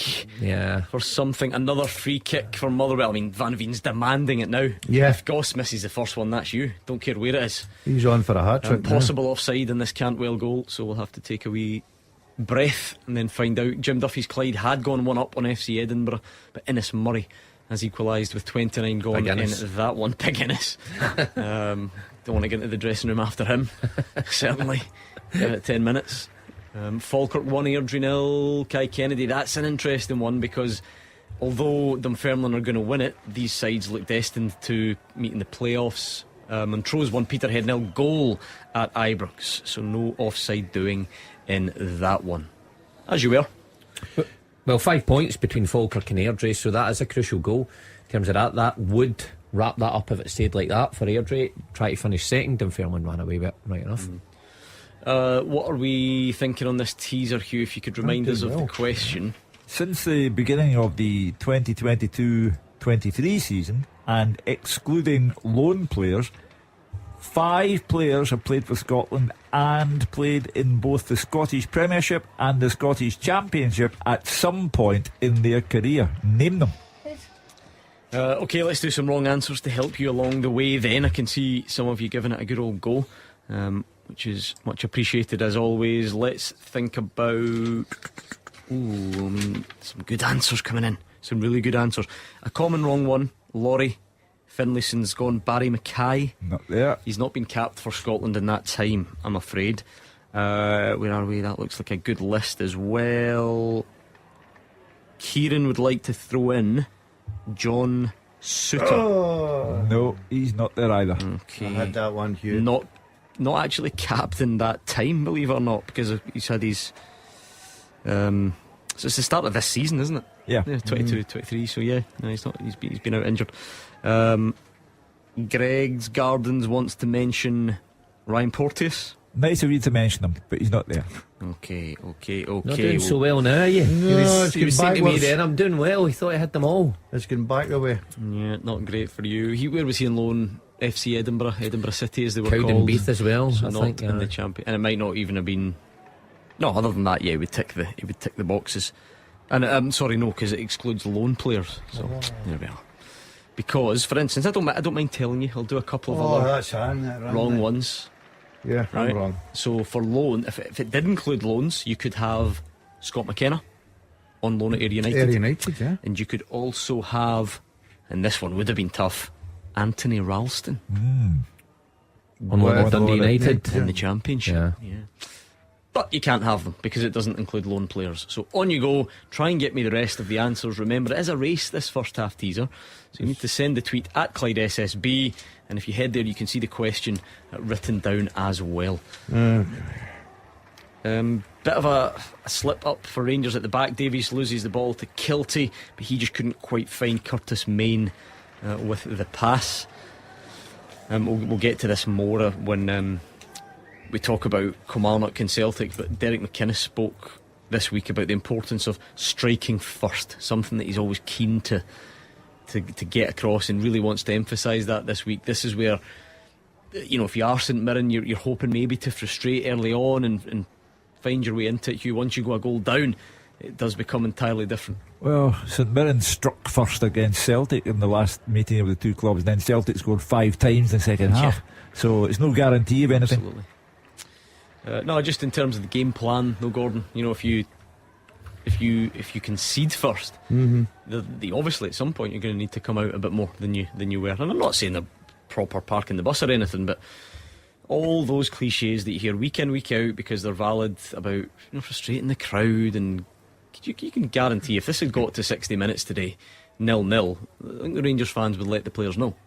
100%. You've got to go, when you go to Ibrox and Kilmarnock tomorrow with Celtic, you've got to have plan A and plan B, because you know that probably you're going to need both.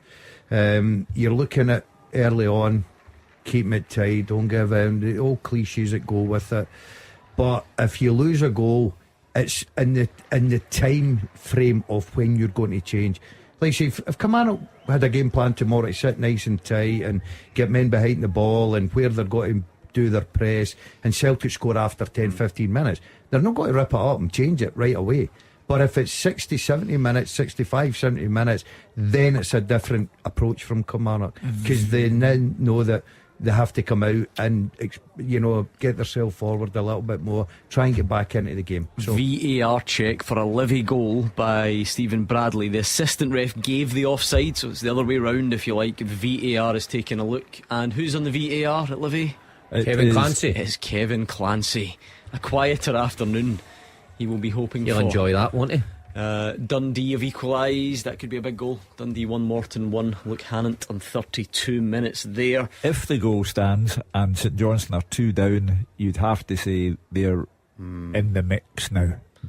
Looked offside to Fraser Wishart, he says. So I like that. He's sticking his neck on the line because he might be wrong. He's just he looking under his hat and his scarf wrapped round his face to keep him warm. Sign of life from St Mirren. Greg Kilty with a shot held though by Alan McGregor.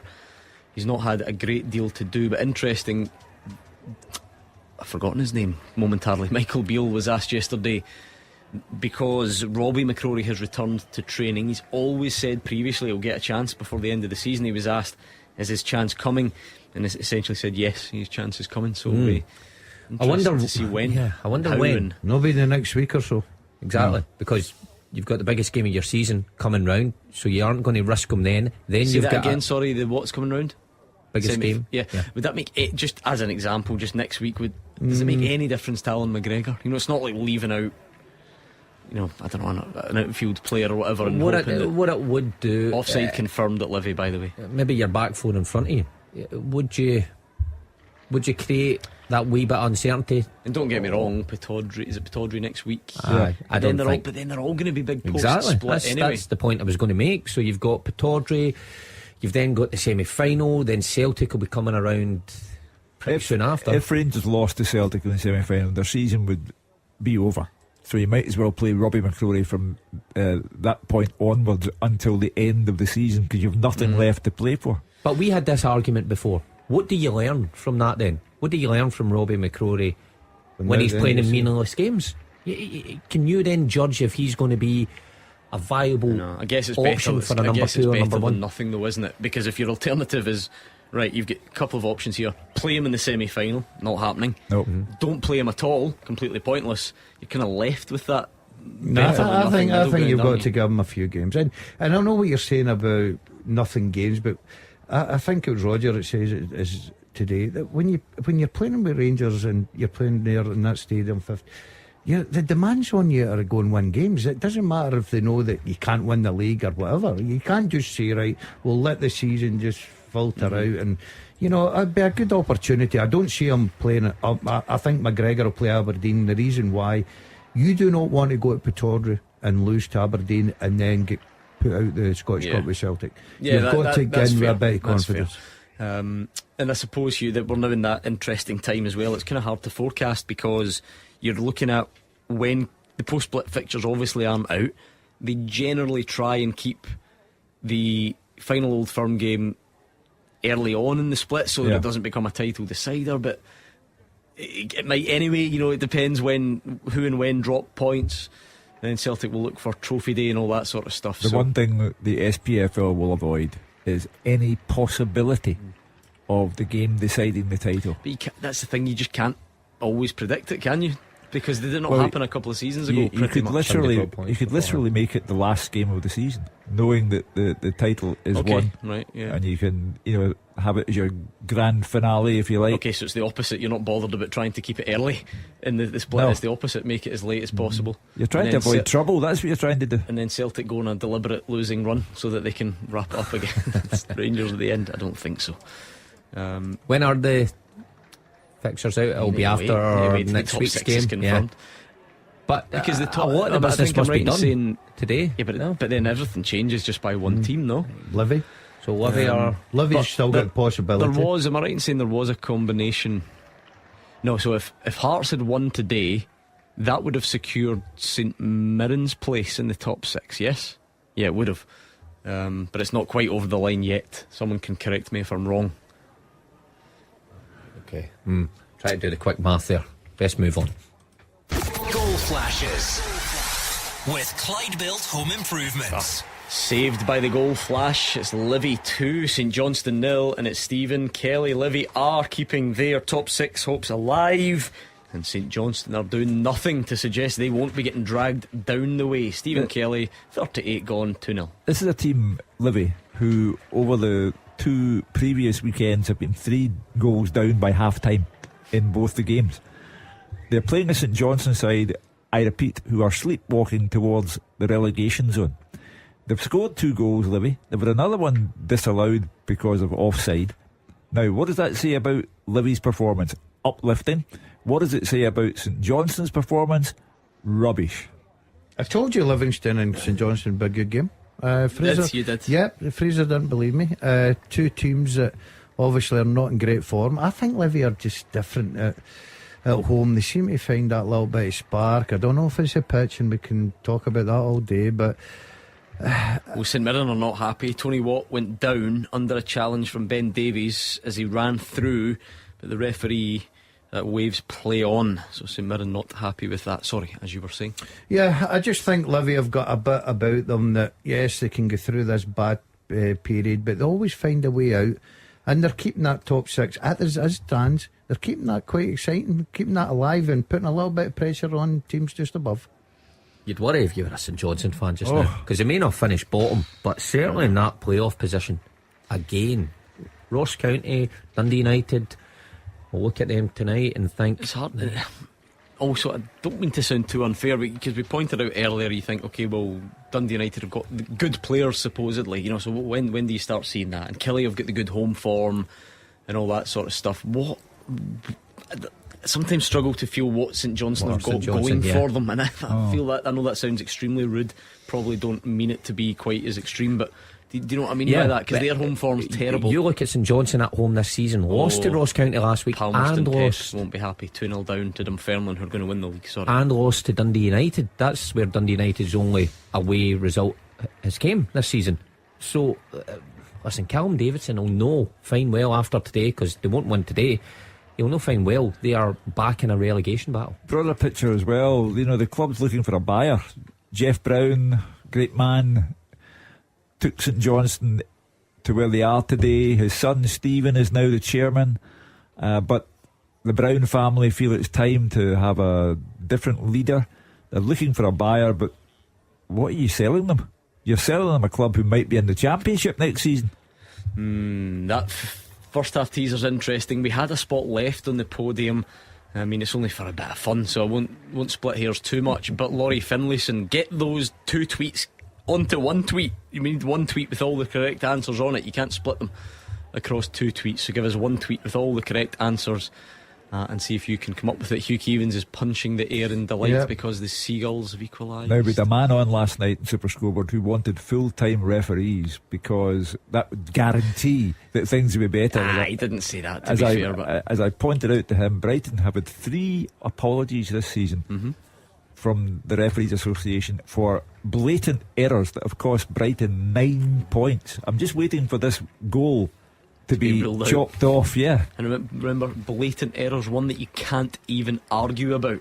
We sometimes lose sight of the difference between those things. It looks like Danny Welbeck has equalised for Brighton against Chelsea, so we will keep an eye there. The Nippers on the train home to going back home. I brought them in to meet Marvin Bartley. 2 of them talk like that. My grandson talks like that.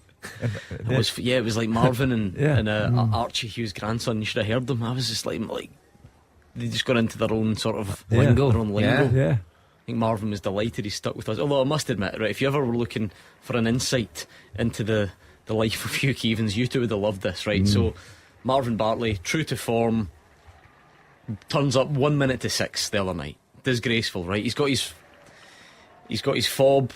I don't know if he's forgotten his own passcode or whatever to get in, but he's stuck outside 1 minute to 6. So I go to the door to let him in, and next thing behind him I see Hugh Keevins, his grandson, and a box of Domino's pizza. Other pizza shops are available, tottering towards the front door of Clyde 1 HQ on a Wednesday night. He's not even on the show on a Wednesday night, but apparently he wanted to sit in here in this office, watch the Real Madrid game and have pizza with his grandson in here, as if it's some sort of social club. Well, you see, the other 5 grandchildren had congregated and they're noisy and messy and waste of time. So did you drag your grandson out on the train? Yeah. Right, son, get your scarf and your hat. We're going up to Clyde. I bought myself a ready meal. Well, I was going to say, what do you think the first thing he complained to me about? The price of the Domino's. Scandalous. My ready meal costs £3, and the Nipper goes up and orders his £14.90. She said to me, "What? You micro your ready meal upstairs?" Yes. I get the Cara Conway in the newsroom. She came up and did it for me. That's outrageous. Someone in news microwaves his meal. You can't be coming in here in your days after getting fed. Using the electricity. He goes like to his mission. Are you watching Coronation? I'm away up to the We need to get my watching bed. What is it called? That thing, Square Bob.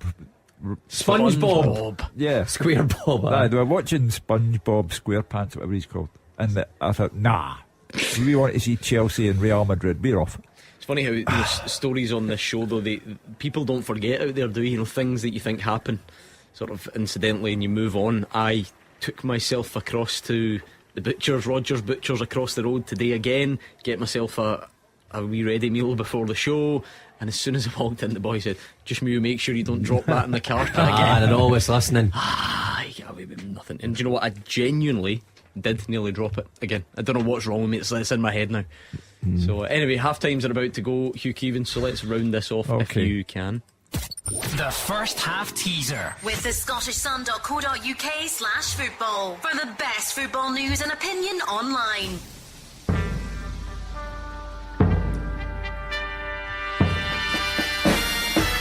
Since the beginning of this season, and excluding loan players, 5 players have played for Scotland and played in both the Scottish Premiership and the Scottish Championship at some point in their career. They are Lyndon Dykes, Craig Gordon, Stephen Kingsley, John McGinn and Lawrence Shankland.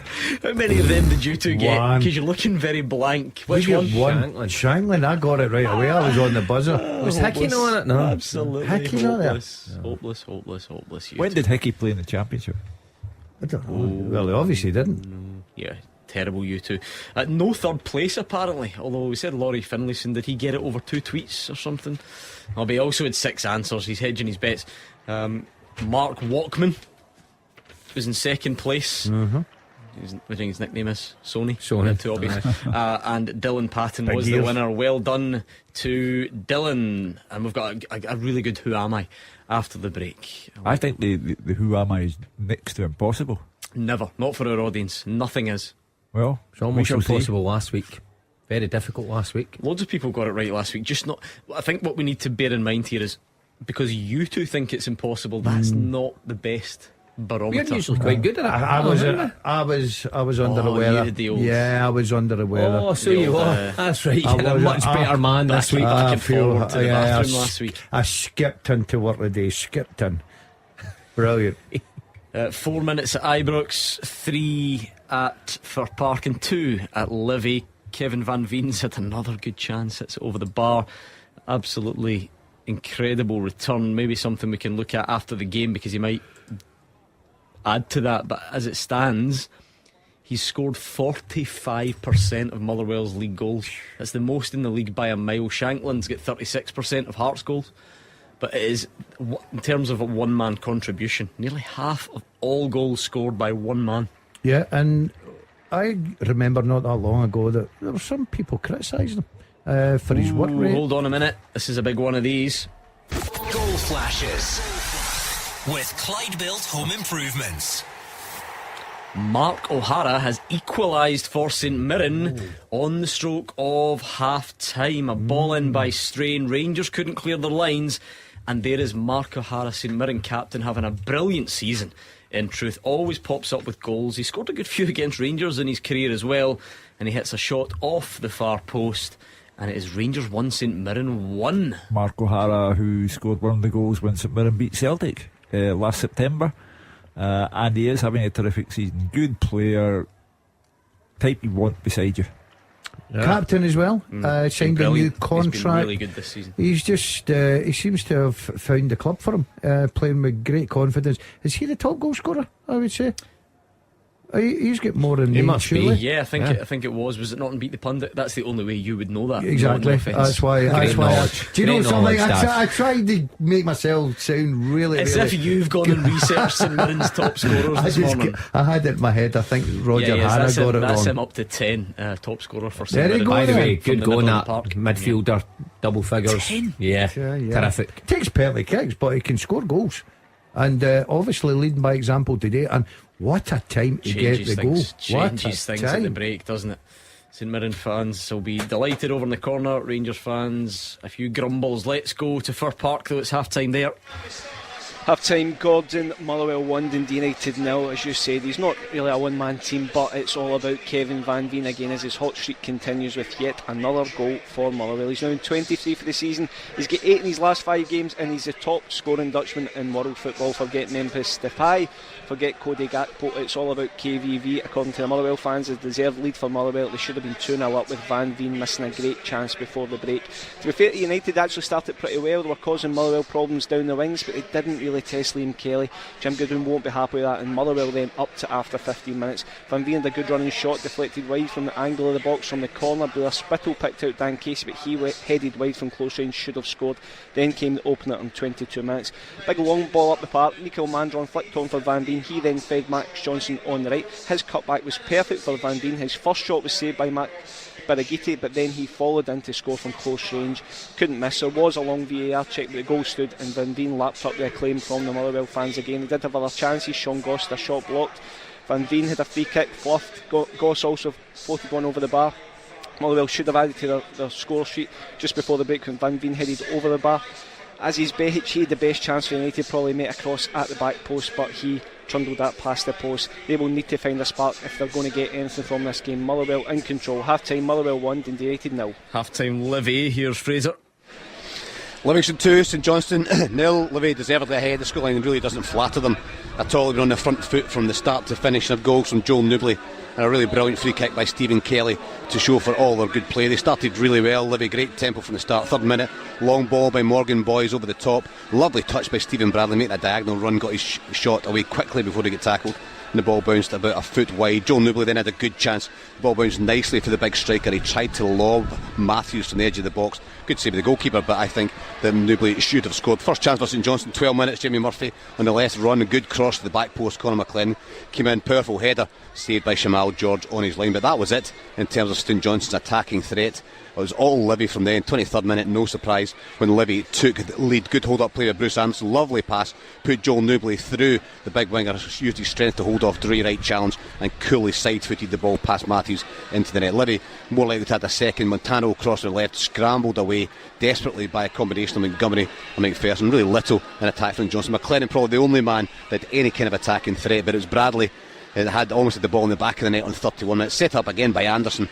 The assistant ref put his flag up and gave offside. He actually had the ball in the net, given offside, confirmed by VAR. But only a matter of time for the second goal, and it came in the 38th minute. Stephen Kelly burst through from the midfield. He was fouled by Cammy McPherson, and the midfielder dusted himself down. Brilliant free kick from 25 yards, bent it over the wall, in off the right hand post of Remy Matthews. There's actually loud boos by the small band of St Johnstone fans at half time. Long way back for their team. I think Callum Davison might turn to his bench to try and get back into this game somehow with little attacking threat. Livy cruising, half time here, Livingston 2, St Johnstone 0. Half time, Ibrox, Roger Hanna. Yeah, Rangers 1, St Mirren 1 in the break, and very difficult to grudge Stephen Robinson side parity at half time. They conceded a penalty after just 4 minutes. Gordon Alec Gogic too slow. He tripped Nico Raskan as he burst into the box. A right decision by referee Stephen McLean, but the wrong penalty kick by James Tavernier. Trevor Carson going down to his right to push out the captain's spot kicks. And non-responding Greg Kelty flashing a shot just over the top. Rangers another chance. Borna Barisic's cross into the 6-yard box. Alfredo Morelos waiting to pounce,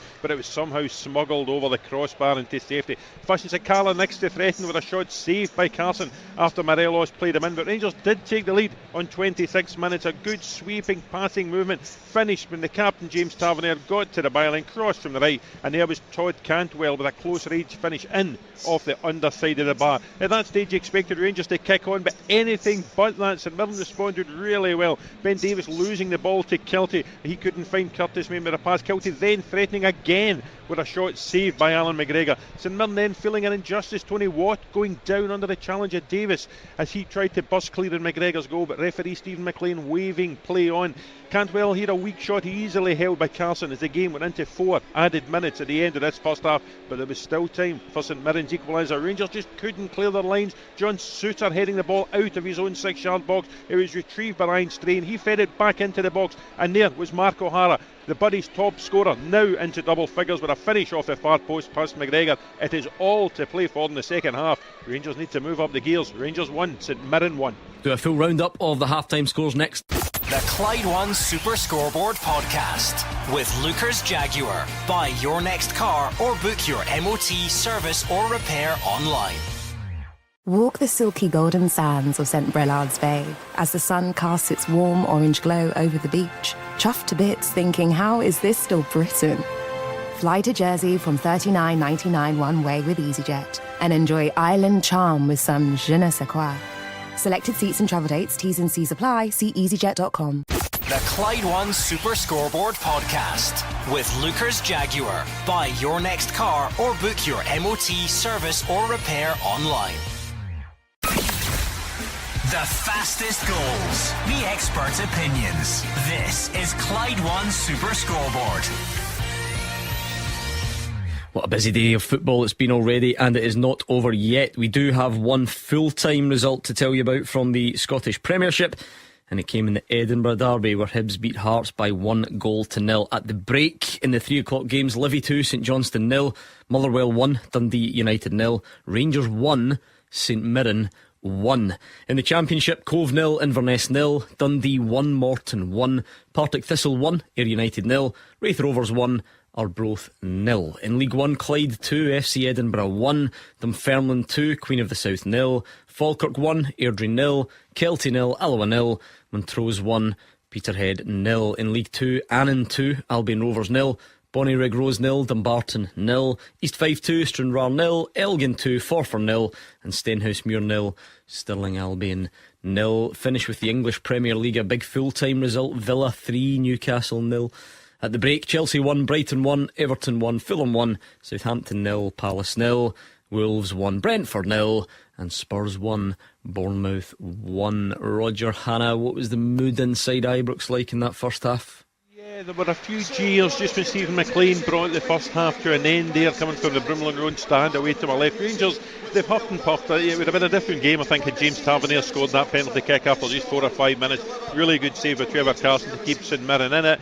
Then you thought they would kick on when Todd Cantwell scored that goal midway through the half, and they just haven't kicked on. Everything is just a little bit laboured, and St Mirren, having hung in the game for so long, then took the chance just before the break. Really good finish by Mark O'Hara across Alan McGregor and off the far post. They're very much in this game, and once again you have to say the Rangers central defensive pairing of John Souttar and Ben Davis, they haven't played together an awful lot, Gordon, but they do not look that secure.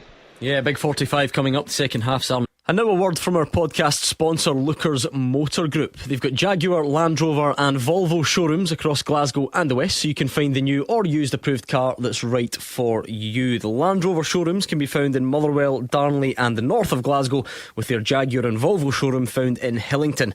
And right now at lookers.co.uk you can browse and shop 24/7, value your part exchange, order and take delivery from the comfort of your own home. Every approved used Jaguar, Land Rover or Volvo comes with a minimum of 12 months warranty, roadside assistance, MOT test warranty, an independent mileage and service history check, software updates and lots more. Check out lookers.co.uk to get your new or used approved Land Rover, Jaguar or Volvo today. Now back to the podcast. Walk the silky golden sands of St Brillard's Bay as the sun casts its warm orange glow over the beach. Chuffed to bits thinking, how is this still Britain? Fly to Jersey from $39.99 one way with EasyJet and enjoy island charm with some je ne sais quoi.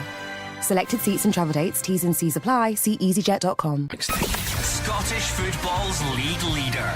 This is Clyde One Super Scoreboard. Not kicked off yet for the second half at Ibrox. Let's go back there and speak to Roger Hannah. Roger, the game's in the balance. You wonder if the second half is a chance to see some of the players that we don't see too often, whether that is Yanis Hadji or Rabbi Matondo or the likes. I would agree with that, and I wouldn't think there are too many in the starting 11 who could have any complaints if they did come off.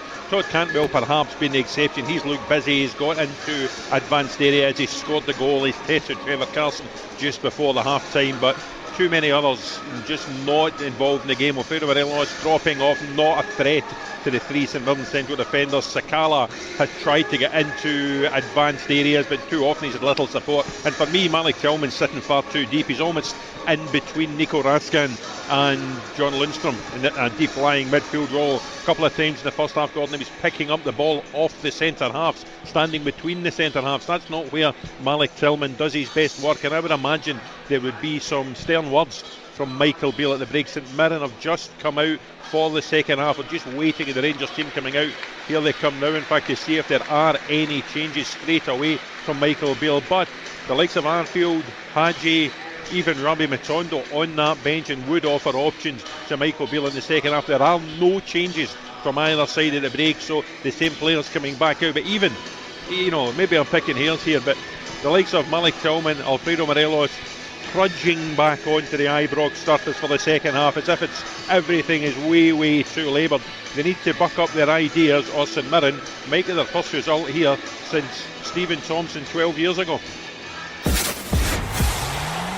Clyde One Super Scoreboard Goal Flashes with Clyde Built Home Improvements. Buy now, pay nothing till 2024. There's still time for it to change dramatically, Hugh, but even at this stage I think it would need to be dramatic, because Rangers may kick on and win 2-1, 3-1, whatever, but we're halfway through and I can just feel yet another of these Saturday afternoons on the show. Every single time, it feels like every time Rangers play at home at 3 o'clock on a Saturday against one of the so-called smaller teams, they win the match, but it doesn't satisfy the Rangers fans, who then phone us and tell us that. And how many times this season? Yeah, and at the moment this is a Rami in the making, because the Rangers fans will not settle for points being dropped to Ibrox.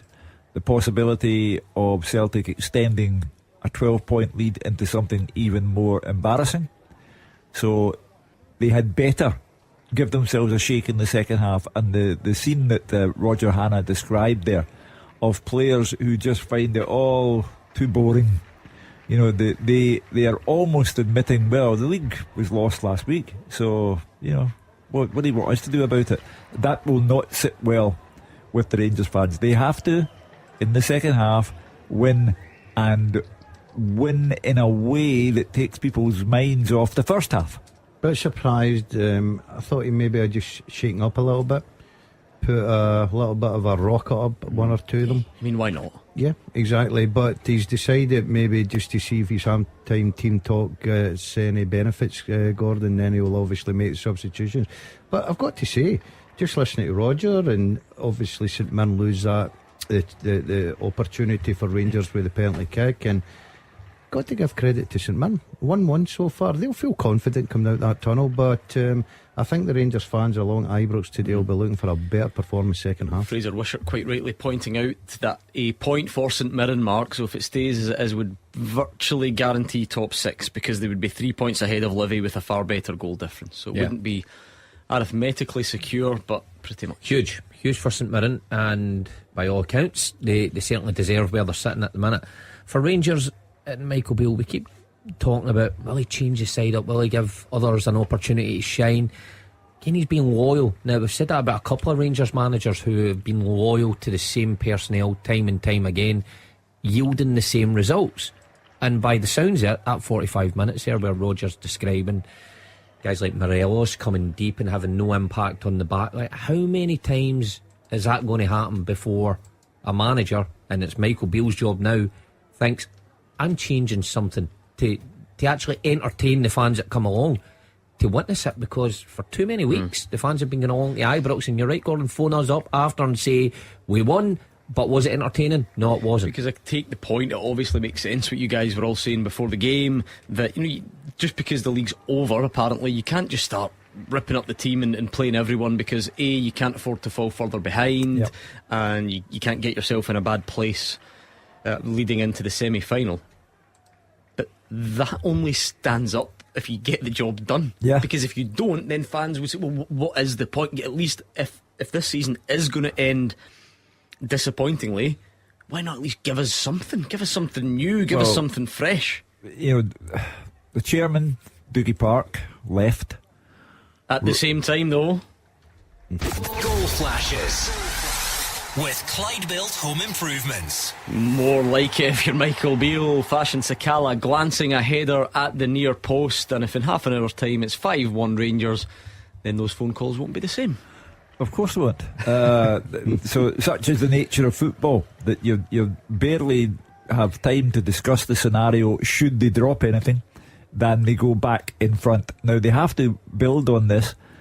To be ahead twice in the match and not win the match only adds to your problems. So at the moment they have fashioned, if you like, their own survival for the day, and they have to keep it that way now.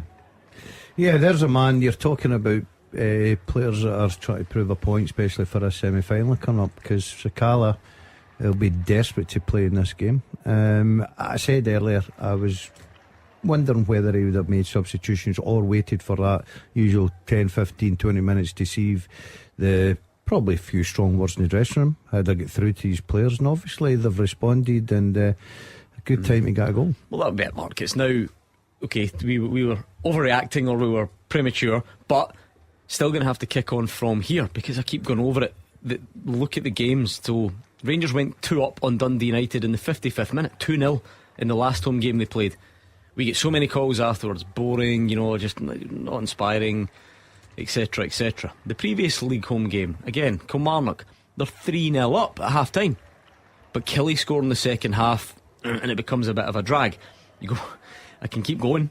The home game before that is Ross County. It's 1-1 up to the 75th minute, and Borna Barisic gets a deflected free kick. Again, same story. St Johnstone 2-0 the week before that, the home game before that, but Nicky Clark was sent off after 37 minutes.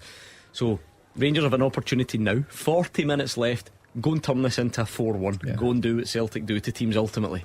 Well, of course, and Rangers fans are right to expect that. When you see the gap in between Rangers squad to St Mirren's squad, if you're paying your money as a season ticket holder to go and watch most weeks, you expect to be entertained. Now it's 2-1 just now.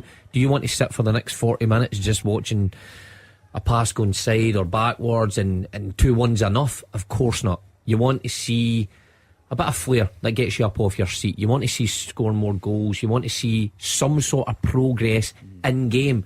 I'm not seeing it at the minute. Oh, that could be a big goal, that, at the bottom of the Championship. Cove Rangers 1, Inverness 0. It's former Inverness player Ian Vigurs, although I feel like he's played for Inverness and Ross County about 5 times. He loves that neck of the woods, doesn't he? He doesn't want to leave up that neck of the woods. Is Cove and Inverness? Aberdeen, Aberdeen and... He'll be playing with Aberdeen. Do you just think anything north of Cumbernauld? No, I know well. See if you got that bypass, that new bypass at Aberdeen. Is Cove close to Inverness? Is that what you're telling me? Probably about an hour. So no then. Well, it depends what you mean by close. Harksis has a low shot saved by David Friel. Says Cove to Inverness is a 5-hour round trip. What road's he taking? Where's he going? He's walking. He's obviously not on the bypass is open. Mm-hmm. Once you pass Cumbernauld, who cares? Sorry to half the nation listening. Right, Google that. Get a 4.5 hours. 4.5 hours. Yeah. Oh no, what? Yeah. Producer Chris. No chance. No, to Inverness. Where's he Google to? Aberdeen. He's telling me it's 4 miles. It doesn't sound. There we go. Tillman's tripped by Fraser on the edge of the box. Maybe a chance for Rangers to extend their advantage further. Yeah, 2.5 hours, Mark Wilson. Gordon, I'm not here to tell anyone what to do. Great. As if second half teaser not running. We'll get it nice. Just thank you. I'm just I'm your wingman here today. I'm your wingman. The second half teaser with the scottishsun.co.uk/football for the best football news and opinion online.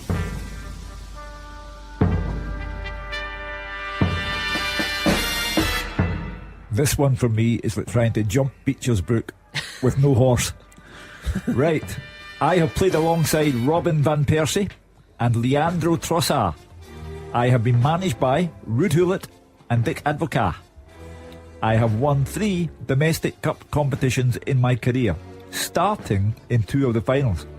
I had the only goalless season of my career while playing in Scotland. Let me run over that again. It's tough now that I hear it back. I've played alongside Robin van Persie and Leandro Trossard. I have been managed by Ruud Gullit and Dick Advocaat.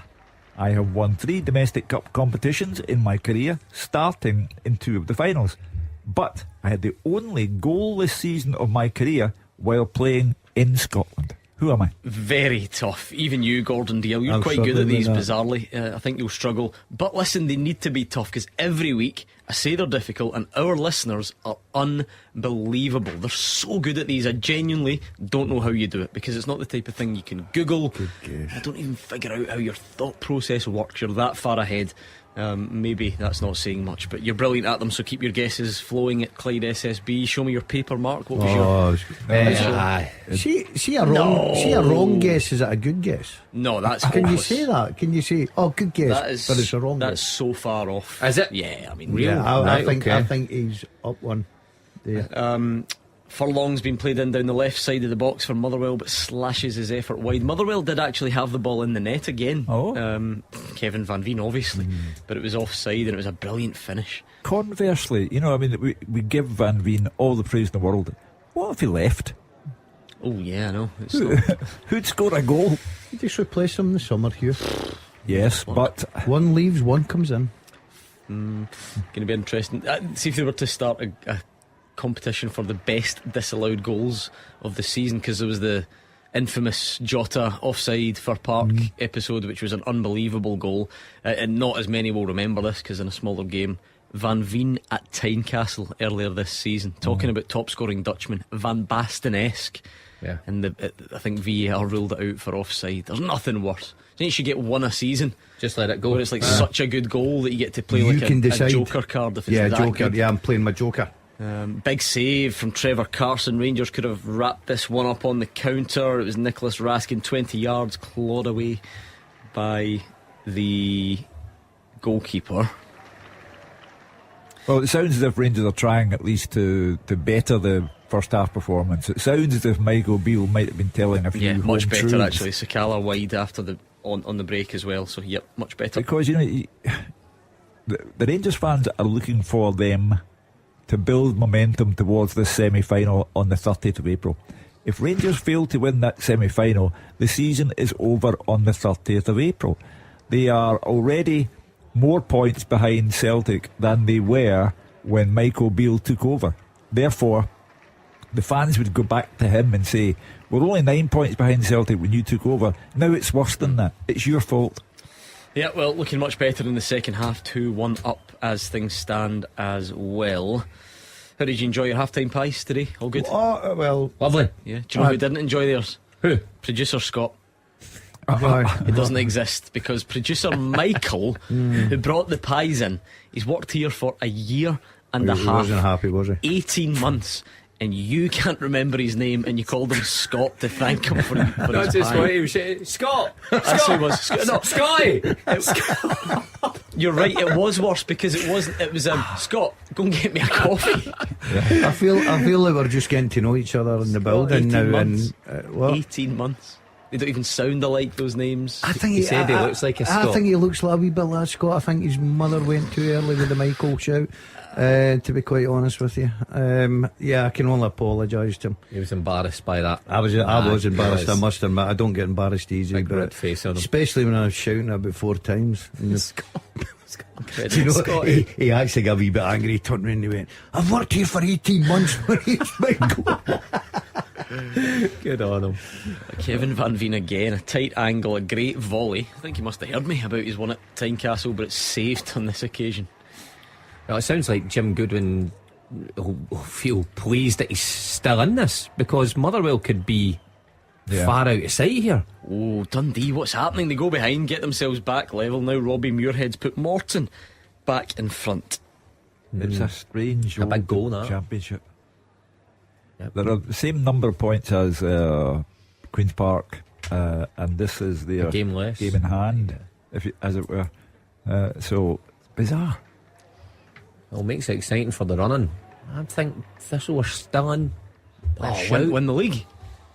No. Thistle to win the league. If they win today, which they are, Right, they and would go Dundee 3 lose. points behind Dundee. Yeah, I think Thistle could win the league. That's spoken like a man who I hadn't said looked like- at the table in the Yeah, championship. No, to be fair, because I had looked at it and I doubted you, but I was kind of Yeah, forgetting it was that a Dundee And were I now- know that, but they're in a the great man to run. my Dundee left, were now I knew losing. for a fact hadn't looked at the table. I sort of glanced down there and I thought, oh, he's got a point here. I'll need to back him up. I think a couple of Rangers bookings to tell you about. There was certainly Lundstrom for a challenge on O'Hara. I think Todd Cantwell might have just joined them as well. So no response yet from St Johnstone. Livy 2-0 up at the break. Are we going to get a response? Well, you were telling us, Gordon, that Callum Davison sent the St Johnstone players out early. Yes, he did. The place is a shambles at the minute. You know, I don't particularly like all that stuff, but send them out early, get them out my road. You only send a team of resentful players out that way, but they are just declining on a weekly basis. Kevin Van Veen with another chance. He steals the ball off Aina, but his low shot is saved. Probably should have scored that one. And then Furlong with a shot blocked. It certainly sounds like Motherwell looking the more likely. Charlie Mulgrew turned up. Is he there? But if I dust off my football cliche book, Gordon, that second goal is going to be vital. That can change everything. Yeah, if Motherwell got the second goal, it's all over. Game over. I don't think Dundee United have got the character to come back into that. As much as we're talking about Motherwell and how good they are, this is massive for Jim. It's a great opportunity if they get 3 points today. What a boost that would be to get off the bottom of the table. Yeah. But it's an informed Motherwell, informed Van Veen, so it's got to be very difficult. Next goal got to be so important. Falkirk 1, Airdrie 2. Callum Gallagher with a 63rd minute penalty. That's a big goal. And Fraser Wishart pointing out, I noticed this yesterday actually, Queen's Park Dundee is the last game of the season. Is it? Imagine a proper Brilliant. title decider. Winner takes all. That would be incredible. It's at Oakville View. It's a shame that it's say, where's that? I'll tell you what, the big man will not be in this week. Palmerston Pep is crumbling 4-0 in Fairmont. He's had it all his own way almost since taking over. No manager of the month. He got Queens in a good position, but this is a top of the table rampant Dunfermline team who are about to wrap up the league. So I'll be over at proposition Hamilton today. Palace on Monday morning, just sitting there waiting for him to come. Yeah, so it's Yeah, a tough afternoon. Tough. The good thing is we have him on a Wednesday, so maybe the dust will have settled by then, is slightly. he? Yeah, you need to take these beatings early in your managerial career. And he's gone. You learn from him. He's done Mark. well up until this point. Yeah, you learn from him. You learned after Brecon not to be a manager. Yeah, the problem is when you try and get current professionals in on a Monday night. I mean, when was the last time we saw Andy Halliday? Do you know what I mean? After Hearts, Well, I'll tell you what, results. I seen a I'll bit. just book him in for some time in October. Yeah, but I'll tell you, he's maybe not having a good time on the field, but certainly his head's having a good time. That hair Barnett is looked bushy, beautiful. didn't it? Looked bushy. He needs a haircut now. I never have said that before. That's the thing. What happens with that when Maybe you need to get it leave done? X amount of time. Exactly. See, You'd be scared to go and get see it cut. if he's in the sun, because it in doesn't- the sun, does it all burn? Dundee 1, Morton 3. A quick fire double from Robbie Muirhead. It's astonishing. But be interesting with regard to Andy, whether or not his manager had taken it well today, his interim manager, because Stephen Naismith had plenty to say about what was wrong with the Robbie Nielsen regime. We'll hear from those managers actually post Edinburgh Derby soon. Cove won, Inverness won that local derby that Mark was talking about. And I did say the next goal at Fir Park would be crucial. Goal flashes with Clyde Built Home Improvements. For all Motherwell's pressure, it is Niskanen who equalises for Dundee United. How big a goal might that turn out to be come the end of the season? Motherwell have had a number of chances in the second half, but it was a Harks cut back, a low shot, and it's Motherwell 1, Dundee United 1. Jim Goodwin stands the chance of being the happiest man in the place over this weekend because he's watched Ross County lose last night. He has every hope, every wish that Kilmarnock will lose to Celtic tomorrow, and he might be the only one from the bottom three to get something, and that's a psychological lift. If I was going for a drink with Jim Goodwin later on tonight, I'd be thinking that he might turn up. Oh, here's home, because that deposit I'm not getting back in the table later. But I tell you, as long as Dundee United just keep ticking off the points and getting ever closer, you know, if they take a point off for Park today, from this position though, when the chips are down, you've got to go and try and get all three, surely. Well, yeah, I can see your it's thinking, not enough to move them off bottom. Well, I don't think they'll shut up shop. No, I if know that's that, what you mean. No. If you come away from Fir Park and it's a point, having facing a Motherwell side who are beating it all in front of them, it seems at the minute, should be out of sight according to David and Field. should be out of sight, then you're a happy man. There'll be a winner there. I think David's got a very good game there. I think there'll be a winner. That's the problem. If you are totally reliant on one man scoring your goals, if he has scored one but has had other chances that have not gone in, there's nobody else in a Motherwell jersey that looks likely to score. Yeah, need a Sean Goss free kick or another moment of magic, but we'll see. We've got a good game on our hands there. Anyone got the teaser yet? Yes. It's unbelievable. Lots. Read the question, Hugh. I have played alongside Robin van Persie and Leandro Trossard. I have been managed by Ruud Gullit and Dick Advocaat. I've won 3 domestic cup competitions in my career, starting in 2 of the finals. But I had the only goalless season of my career while playing in Scotland. Who am I? There's a good standard on here. Lucas thinks it might be Peter Van Vossen. Nope. Dale thinks it might be Giovanni Van Bronckhorst. Remember him? Mark Hanna thinks Colin Kazim-Richards. No. And We Talk Media, Effie Ambrose. Not Effie. Okay, get those guesses in then. I like this. I like the efforts out there. It's a good one, I must say. East Fife 5, Stranraer 0. That's a big scoreline. Only 64 minutes gone. Rory McLeod's come on for Kieran Freeman, so it's a striker on for a fullback. So I think Dundee United are certainly going for it. Yeah, brave decision. Well, as you said, a win gets them off the bottom. Now, in psychological terms, that's great. That puts the others in bother. The only thing that could prevent your weekend from turning into disaster would be Kilmarnock winning. Goal flashes with Clyde Built Home Improvements. Rangers 2, St Mirren 2, Mark O'Hara 2. A snapshot from 20 yards. The St Mirren captain is having an unbelievable season, and he's gone to Ibrox and got himself on a hat-trick with about 25 minutes or so to go. Rangers couldn't clear their lines again, and Mark O'Hara makes them pay. 2 brilliant finishes from him, and Michael Beale will not be best pleased. You take the lead once and St Mirren equalise. OK, that can happen. You take the lead twice and St Mirren equalise again. Rami in the making. The Rangers fans, on the back of the Celtic defeat last week, do not need this kind of performance. Started with Curtis Main doing what Curtis Main does, sort of bullying Ben Davies, corner given away, and that's where it starts off. Yeah, well, that was always going to be the case today for Curtis Main and Tony Watt alongside him. Was how can they affect both Rangers centre halves after last week's show? And now, by all accounts, Roger's telling us that Davies is having another difficult afternoon. Curtis Main can do that to you, in fairness. He can, aye. He certainly can. But Davies, I think his performances for Rangers this season have fell way short. And I don't just mean the error last week. I mean overall. And it sounds like another one this afternoon. But fair play to St Mirren. Never easy going behind once, then again. But to pull yourself back into it, Stephen Robinson's side deserve immense credit. Yeah, they've certainly got something to hold on for, or they might just fancy all 3 points this afternoon, because they'll obviously be taking a lot of confidence. O'Hara's been absolutely brilliant for them, I must admit. But I think the Rangers fans sitting there along at Ibrox will not be happy at all.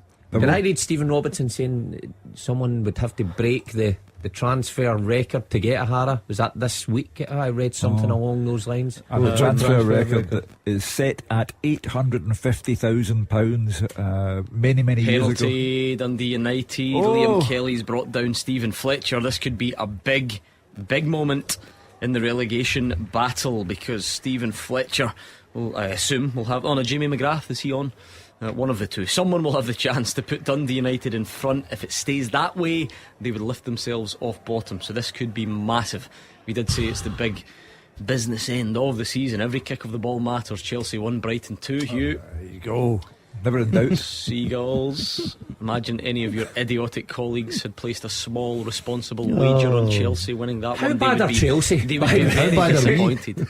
Frank Lampard takes over, which was inexplicable in itself, I have to say. and then loses to Wolves in his first game, loses to Real Madrid, which is understandable. I'll tell you what, he'll get manager of the month, because that's what happens down there. He's getting into jobs. I can't believe he's getting jobs. So comeback time. Comeback. Yeah, Dundee 2, Morton 3. Brilliant. Kwame Thomas in 71. This penalty is going to get checked. I mean, they do generally, don't they? So I don't think that's any drama at the moment. I don't think there's a monitor being looked at just yet. Kevin Van Veen's doing the old stand on the spot, try and put them off. You wouldn't want to mess up that penalty spot though, with the nice pitch. Dipo Akinyemi, Roger Hanna's favourite championship goal getter, has equalised. Partick Thistle 1, Ayr 1. That's a big goal. Penalty given at Fir Park. Jamie McGrath still on. So good, isn't he? Doesn't seem to miss them. And he is. And they're so casual, aren't they? You know, he just kind of waits for the goalkeeper. Come on. Well, last week, what was that, 91 minutes or something? Pressure on him, slows away. Calm as you I like. fancy a goalkeeper to save this. There you go. 50-50 chances, eh? If it no 50-50 for the goal, they go right or left. I think You're Jamie not pressing McGrath's that got button. a very good record. A very good record from the spot. And he steps up. Goal flashes with Clyde Built Home Improvements. And indeed makes no mistake, just stroked it down the middle. That's just what he does. They're so casual, but they're effective. And Dundee United have turned it round. Motherwell were 1 up, should have been out of sight, and Dundee United lead 2-1 and are off the bottom of the table as things stand. Incredible. 10 minutes ago, Hugh, I was just saying Jim Goodwin would be delighted that he's still in it at 1-0 because Van Veen had missed so many chances. It seemed got themselves level and in front. Now this is a different test for them. Can they see it out for the rest of the game? Well, it could be a good week because next week I think they're home last game to Livingston. Am I correct in that? Yeah. So far I think the turning point, I think you've seen it in Jim's interview after the Hibs game. Late winner, really got them going, got them fired up. Got to be difficult today. As things stand, that they be on 28 points, which is the same as Kilmarnock. They have a slightly better goal difference, Dundee United. They would be hoping that Celtic would go to Rugby Park, and even though the playing surface is terrible there, they would be hoping that Celtic would simply do what Celtic do and win the match, and that would be the turning of a corner for Jim Goodwin. They're pushing for a winner at Ibrox. Who's St Mirren? St Mirren are pushing for Main's headed wide from Strain's free kick, and they're giving it a good old go. Well, there'll be grumbles certainly from the stands, and deservedly so, because Rangers needed a reaction. We always speak about reactions, how important it is, but after losing to Celtic at home, you need a big reaction, and they've not got it this afternoon. And the best you can hope for now is a scruffy win, you know, because that's how it'll be viewed by the people who are there. Twice in front, twice pegged back. It's a scruffy win now, if you can get a win. But that's what I was going to say. In the context of last week, you can talk reaction, but since Michael Beale came in, and do you know what, maybe even all season, what are the truly impressive league performances at Ibrox? The most impressive league performances have all been at Tynecastle, Easter Road, Pittodrie. Not many at Ibrox, is there? I thought in spells against Celtic they played but well. a game they draw though. Do you know what I mean? That's for Rangers to go through an entire season and not really. I mean, they did beat Ross County 4-0 I think in August, so you know, under the previous manager. I think St Johnstone as well, way at the start of the season, even earlier in August. But that is a good point, Gordon, because when Michael Beale came in, I think everyone expected this upturn in the actual standard on the pitch. Remember, when he came in, the training's different. People were saying this in clips of training, look at this, and the intensity's up. It reverted back to the same old when they took to the pitch on a Saturday. Double change for Motherwell. Payton and Aitchison come on for Cornelius and Mandron, as Motherwell somehow look to try and get back into the game. They could and should have been out of sight, but Dundee United are in front, and that could be massive. How's the full-time teaser, Hugh, remind us? Yeah, as I say, I thought it was impossible, but I played alongside Robin Van Persie and Leandro Trossard. I have been managed by Ruud Gullit and Dick Advocaat. I have won 3 domestic cup competitions in my career, starting in 2 of the finals, but I had the only goalless season of my career while playing in Scotland. Let me see your paper, Gordon DL. Let me I'll see your get 2, phone. but I'm going for the bottom one because there's no. Somebody's texted you that. I don't care what you say. Is that right? That's right. What one? What one? Bottom one.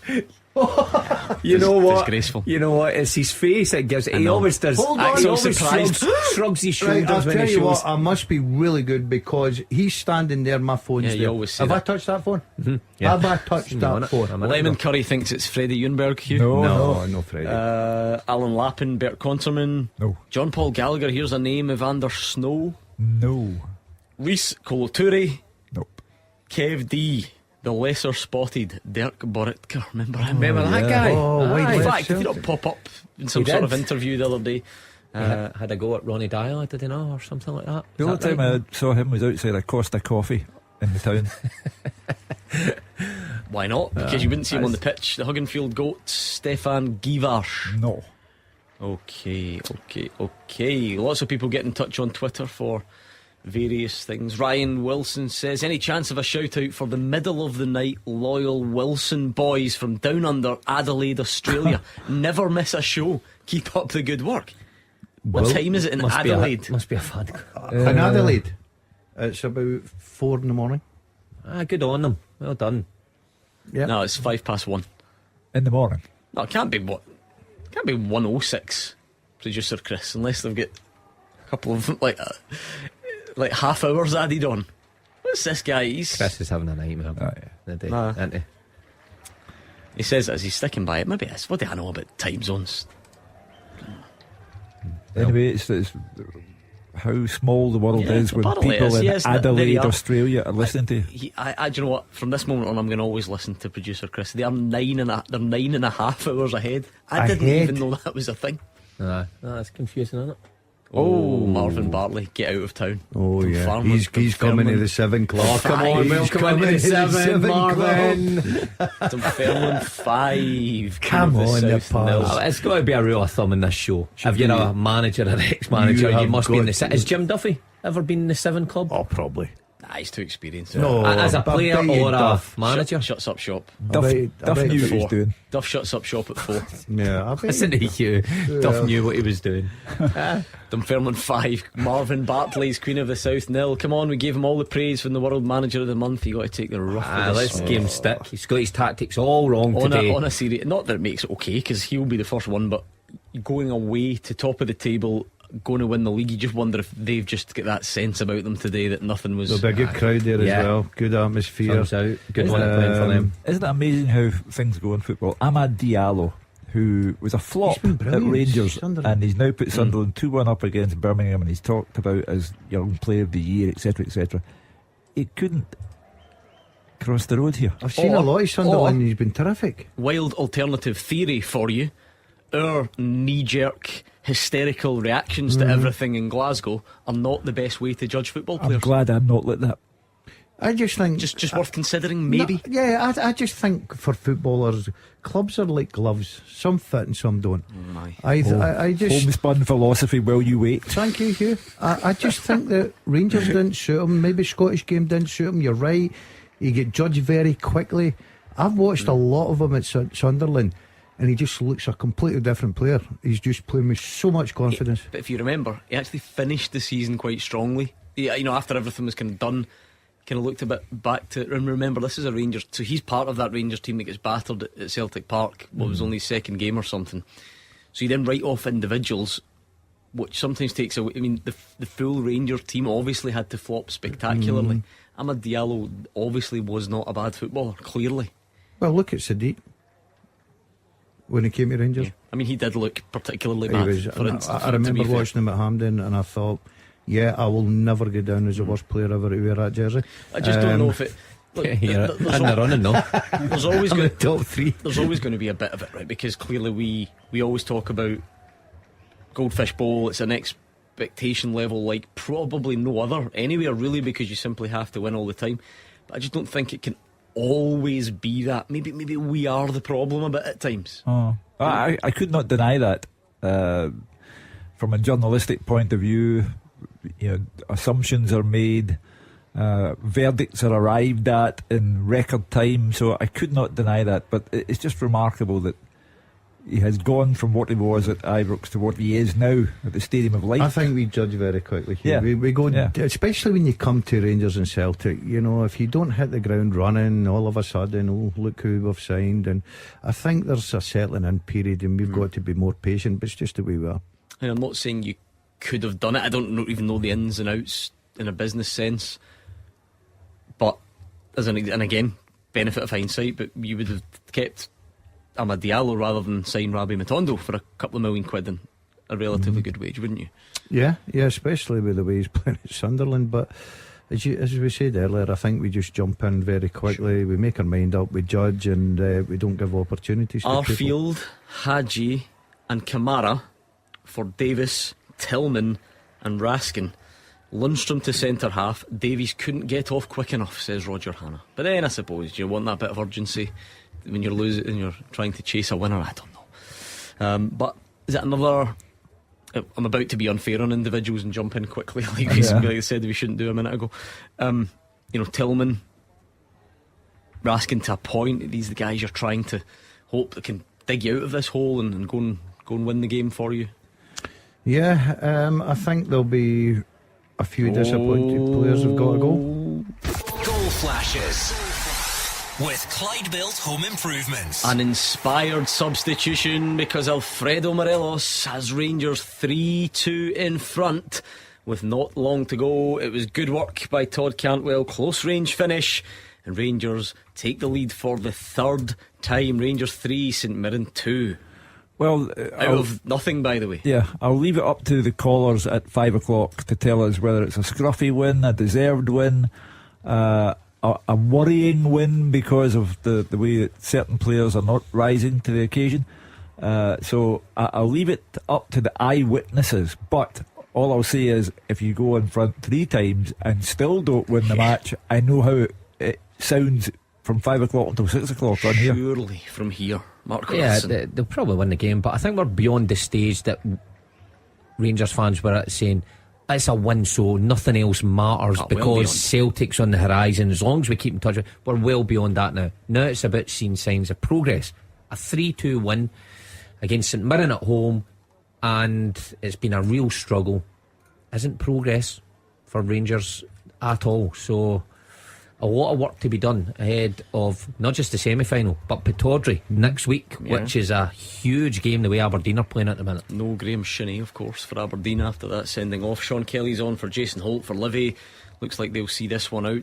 Dundee United a solid back 5. That's what we like to see. Protect That's what we like to see. The team bus is reversing into Fir Park. There are not many teams that come to Fir Park and sit in with a back 5, but you would be forgiven under the circumstances. Don't blame them. You've got game that management, isn't it? You've got that valuable 3 points. You know that Motherwell have got a danger in Van Veen. Free kick maybe for Gauze. I would certainly be doing the same tactics, because they 3 points give you so much breathing space in the fact of just lifting you off the bottom of the Rangers table. might finish with a flourish here. The ball's in the net, flags up, but it will go to VAR. It was Morelos, the cross from Matondo, so you never know. These are very difficult to call, as we have seen many times this season. If anything, it looks more like Matondo might have been off at the start of the move. You see, in our world of jumping to conclusions, Gordon, the callers at 5 will say Matondo should play against Celtic in the semi-final. He's the answer, he's the missing link. Rangers might kick on and win this comfortably in the end, you never know. But we'll have a look and see what the VAR has to say for itself. Do another one last very quick reminder of the teaser, Hugh, and I'll round it off in a second. I've played alongside Robin Van Persie and Leandro Trossard. I have been managed by Ruud Gullit and Dick Advocaat.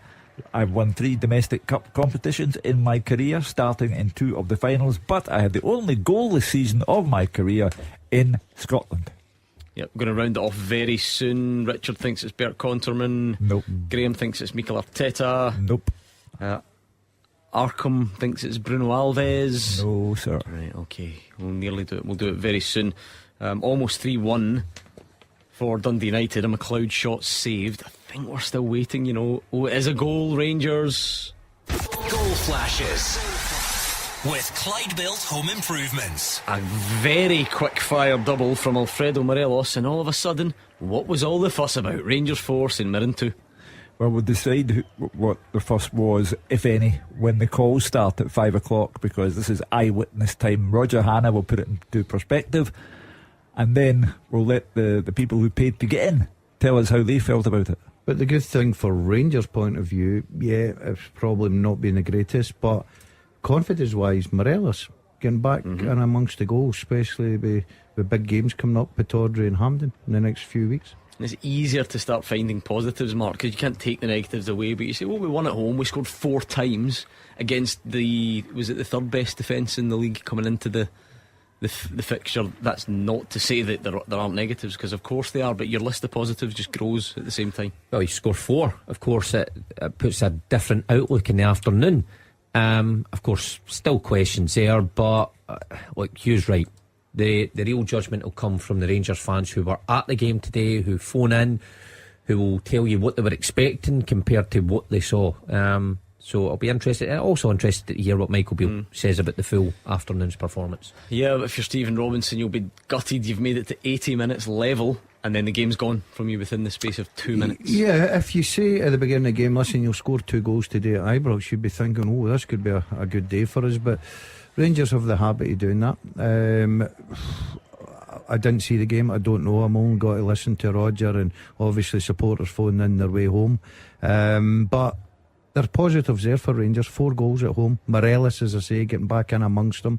So it'll be interesting to hear what the fans' reaction is from this afternoon. Yeah, 5 to go at Fir Park. Motherwell looking for an equaliser. Dundee United clinging on to what would be one of the results of the weekend. Payton's had a shot deflected wide. McKinstry's come on for Furlong. So that game really flipped in its head very quickly. Motherwell cruising for a long time. Dundee United 2-1 in front. I'll tell you what, we'll leave some space for any late drama. I don't think there's much really. Fir Park would be the only place you would be looking, but you never know. So let's do it, Hugh Keevins. Okay. The second half teaser with the scottishsun.co.uk/football for the best football news and opinion online.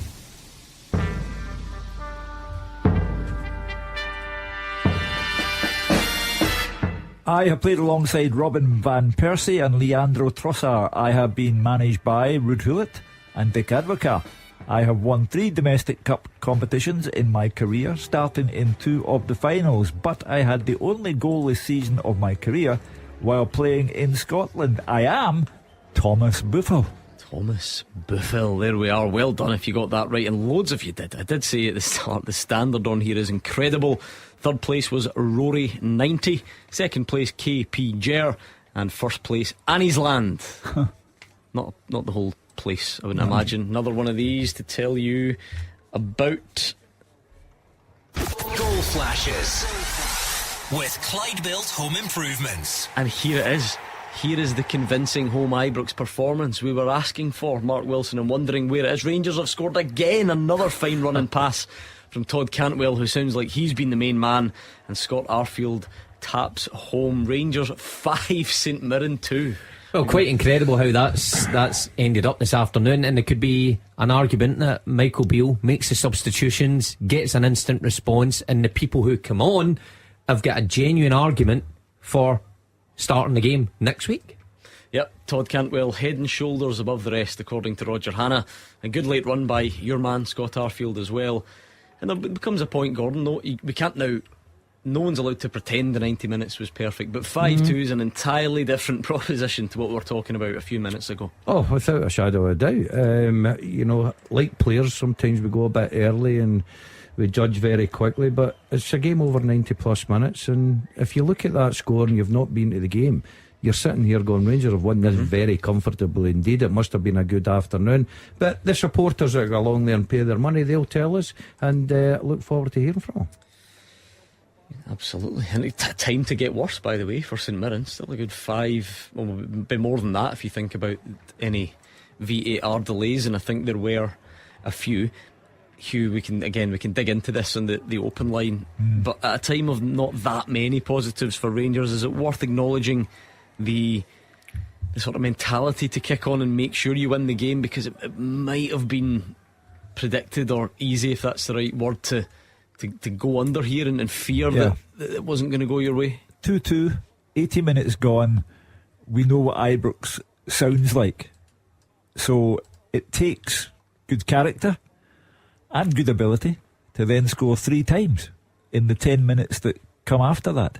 So you can't classify 5-2 as a scruffy win. It has been de-scruffified, and it's now a convincing win. I just want to hear from Roger Hanna what brought about this belated transformation.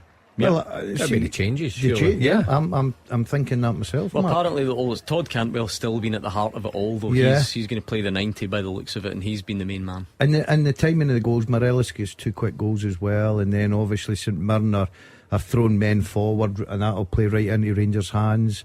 as we say, it's a game over 90 plus minutes, and you've got to be patient and give Rangers credit. They've got the job done. Full 5 goals. time, Dunfermline 5, Queen of the South 0, and we have our first SPFL title wrapped up. Congratulations to Dunfermline. They have won the league earlier than anyone else. They've absolutely romped it in the end. Marvin Bartley's Queen of the South easily beaten today, and Dunfermline will be a championship side once again next season. Congratulations to James McPake, who has done such a convincing job as the manager.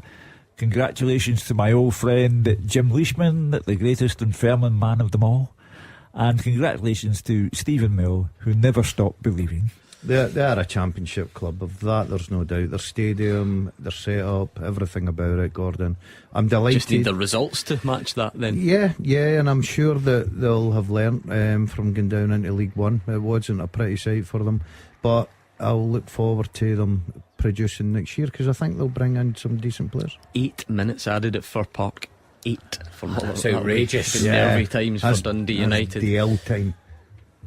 Bonnyrigg Rose 0, Dumbarton 2, Russell McLean late on, but the biggest goal in that division, almost last kick of the game, Stirling Albion. I think Dale Carrick scored to beat Stenhousemuir with almost the last kick, and that pretty much moves Stirling Albion it does move them a good bit closer. It's almost done for them as well. Annan 4, Albion Rovers 0, Dominic Docherty on 94. So it's at that stage of the season, leagues are being won, things are being decided, you can't beat it. And down at the bottom, what a day it will be for Jim Goodwin if he becomes the winning manager from the bottom 3. Ross County failed to do it last night. Kilmarnock have to be long odds against beating Celtic tomorrow, and Dundee United might be the psychological winners. They will go, if Celtic win, be on the same points as Kilmarnock, but with a superior goal difference. So, and that you have to build upon that.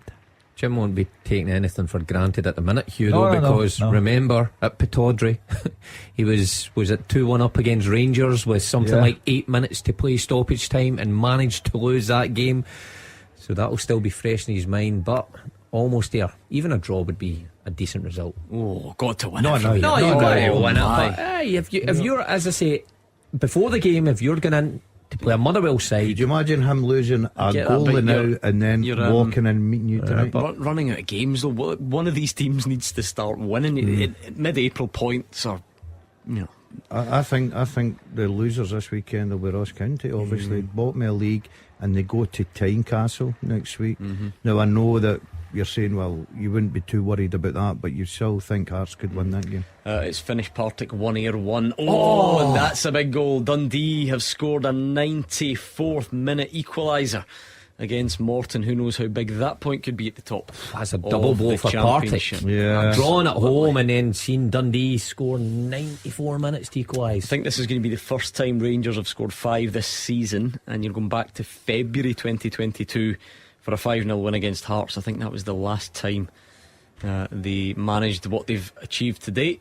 Conceded 2, of course, and looked ropey for a minute, but or longer than a minute. It's now 5-2 to Rangers, and they are cruising. Do you know the worrying thing for me? I think they'll take a lot of positives out of it. Of course they will. I'm just listening to Roger at half time as well. The 2 centre half pairing. I think Golson in that middle of that defence is a massive miss to Rangers. I mean, he might be back for, I think the aim is first of all next week with a view to the semi-final. If it's not, then you're getting pitched straight back in for the semi, and things get a little bit nervy. Well, just listening, and obviously another 2 goals leaked today. If Golson was fit on the day of the game, I would take the gamble and play him. I think he's that important at that back for him. Alongside Davies. Would you keep Davies in there? Mark, I'm going to say something. I agree with you wholeheartedly. I'm not been so impressed with Davies. I think I look at him sometimes and I think, he's a steady enough defender, but I always think there's a mistake in him. But I don't think the partnership of Suter and Davies is a good partnership. You go back to that old thing then, the Suter playing the left side though. I know some people don't mind that, don't think that's too disruptive, but it's not. I think Suter would be the one that would miss out. I think he likes Davison. Sorry, but I thought you were setting this up as if does it need to be automatic? No, that's what I mean. Yeah, right. I think if Suter does well enough, I don't know how he's done today, but if he does well enough next week, I think you look at the overall contribution, who's playing the best at this time, and if Suter's playing better than Davis, why wouldn't you?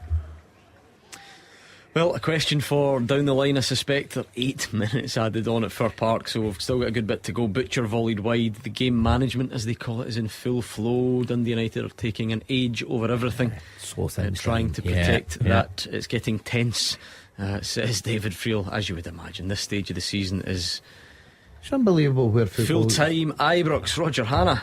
Rangers 5, St Mirren 2. A fantastic finale by Rangers. 3 goals in a 6-minute spell inside the last 10 minutes, but they did huff and puff for long spells against St Mirren before finally reaching their first 5-goal haul of the season. They should have been ahead inside 4 minutes. Referee Stephen McLean pointing to the penalty spot after Alec Gogic's trip on Nico Raskan, but skipper James Tavernier, just 7 days after reaching a 100-goal landmark for Rangers, saw his spot kick well pushed out by St Mirren goalkeeper Trevor Carson, who had plunged down to his right. The breakthrough did come for Rangers after 26 minutes. Tavernier's cross from the right finished at close range off the underside of the bar by the outstanding Todd Cantwell, who was clearly man of the match this afternoon. St Mirren refused to go down though at that stage. Ben Davis lost the ball to Greg Kelty in the midfielder burst forward, just couldn't find Curtis Main with his pass. Then the buddies unhappy, Stephen Robinson furious on the touchline when Tony Watt went down under the challenge of Davis. Referee McLean just waved play on, but St Mirren did get an equaliser before the break. 4 minutes added on, they couldn't clear their lines. Rangers John Suter headed the ball clear from inside his own 6-yard box, but Ryan Strain returned it to Mark O'Hara in the midfielder with a cute finish off the far post past Alan McGregor for 1-1 at the break.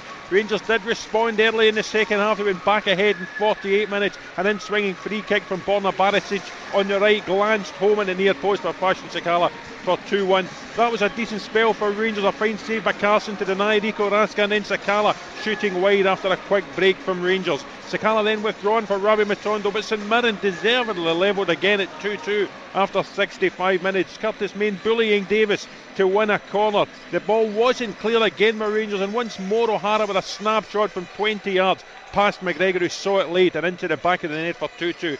Michael Beale's response was to take off Davis, Raskin and Tillman and send on Kamara, Arfield and Hadji, and suddenly Rangers moved through the gears. In 80 minutes it was 3-2. Cantwell finding space in the box, playing the ball to Morelos. He controlled it before a finish past Carson for 3-2. 60 seconds later it was 4-2. Substitute Matondo breaking on the left, pulling the ball back for Morelos for a fine emphatic finish past Carson. The right linesman put his flag up, but the VAR Andrew Dallas confirmed Matondo had been onside at the start of the move and gave the goal. And then they put a gloss on it 4 minutes from the end with a fifth. The man of the match, Cantwell, again a terrific run in pass, feeding through to the late run of Scott Arfield. He poked the ball under Carson. It was 5-2. It's very harsh on the buddies. Rangers won't care. Rangers 5, St Mirren 2. Well, Rangers fans, what did you make of that into the game? You'll be feeling a bit better now. 01419511025. Let us know what's finished in Livingston. Fraser Wishart. Livingston 2, St Johnstone 0. Livy keep their hopes of a top 6 place alive till next week. Comfortable win, mainly due to an excellent first half performance where goals came from Joel Newbley and a spectacular free kick by Stephen Kelly. But for St Johnstone, poor form continues. Played better in the second half, but they've given themselves far too much to do after that poor first 45 minutes. Livingston completely dominated that first half from the kick-off. Bradley and Newbley had early chances before they took the lead in the 23rd minute. Bruce Anderson, who was outstanding all day, brilliant with hold-up play, lovely pass, put Newbley through. Dre Wright came across the challenge, he was just shrugged off by Newbley, who then side-footed the ball past Matthews with a cool finish. 2-0 in 38 minutes. Stephen Kelly fouled by Callum McPherson as he burst forward from midfield, 25 yards out. Well, the midfield player took the free kick himself in a brilliant finish, bent the ball over the wall, in off the post and high into the net. Really great free kick. So Johnson offered nothing in attack. A McLennan header was saved by George on his line, was the only effort. And Callum Davison clearly not happy at half time. Carey on for Phillips. He sent the players out fully 5 minutes before the second half kicked off. But the pattern of play remained the same. At the start of the second half, Newbley headed over, then Bruce Anderson, fierce shot was saved by Matthews. It was straight at the goalkeeper.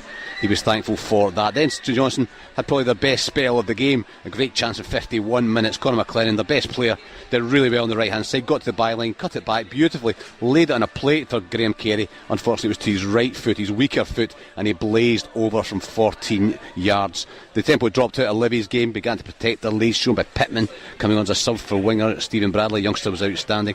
And St Johnstone towards the end pushing for the goal. Carey shot beat Shamal George, but Morgan Boys had got back onto the line to block, and then St Johnstone's luck summed up when McLennan fierce shot looked like it was goal bound, but hit his own player Melker Herberg and went out for a goal kick to Livy. And then Dre Wright should have done better, but he headed wide in stoppage time from 8 yards. Livingston need to win at Tannadice next week and hope St Mirren and or Hibs slip up if they're going to make the top 6, but they've given themselves a chance. But Dundee United winning, St Johnstone now know they really are in a fight to stay in the Premiership given their really poor form recently. Full time here, Livingston 2, St Johnstone 0.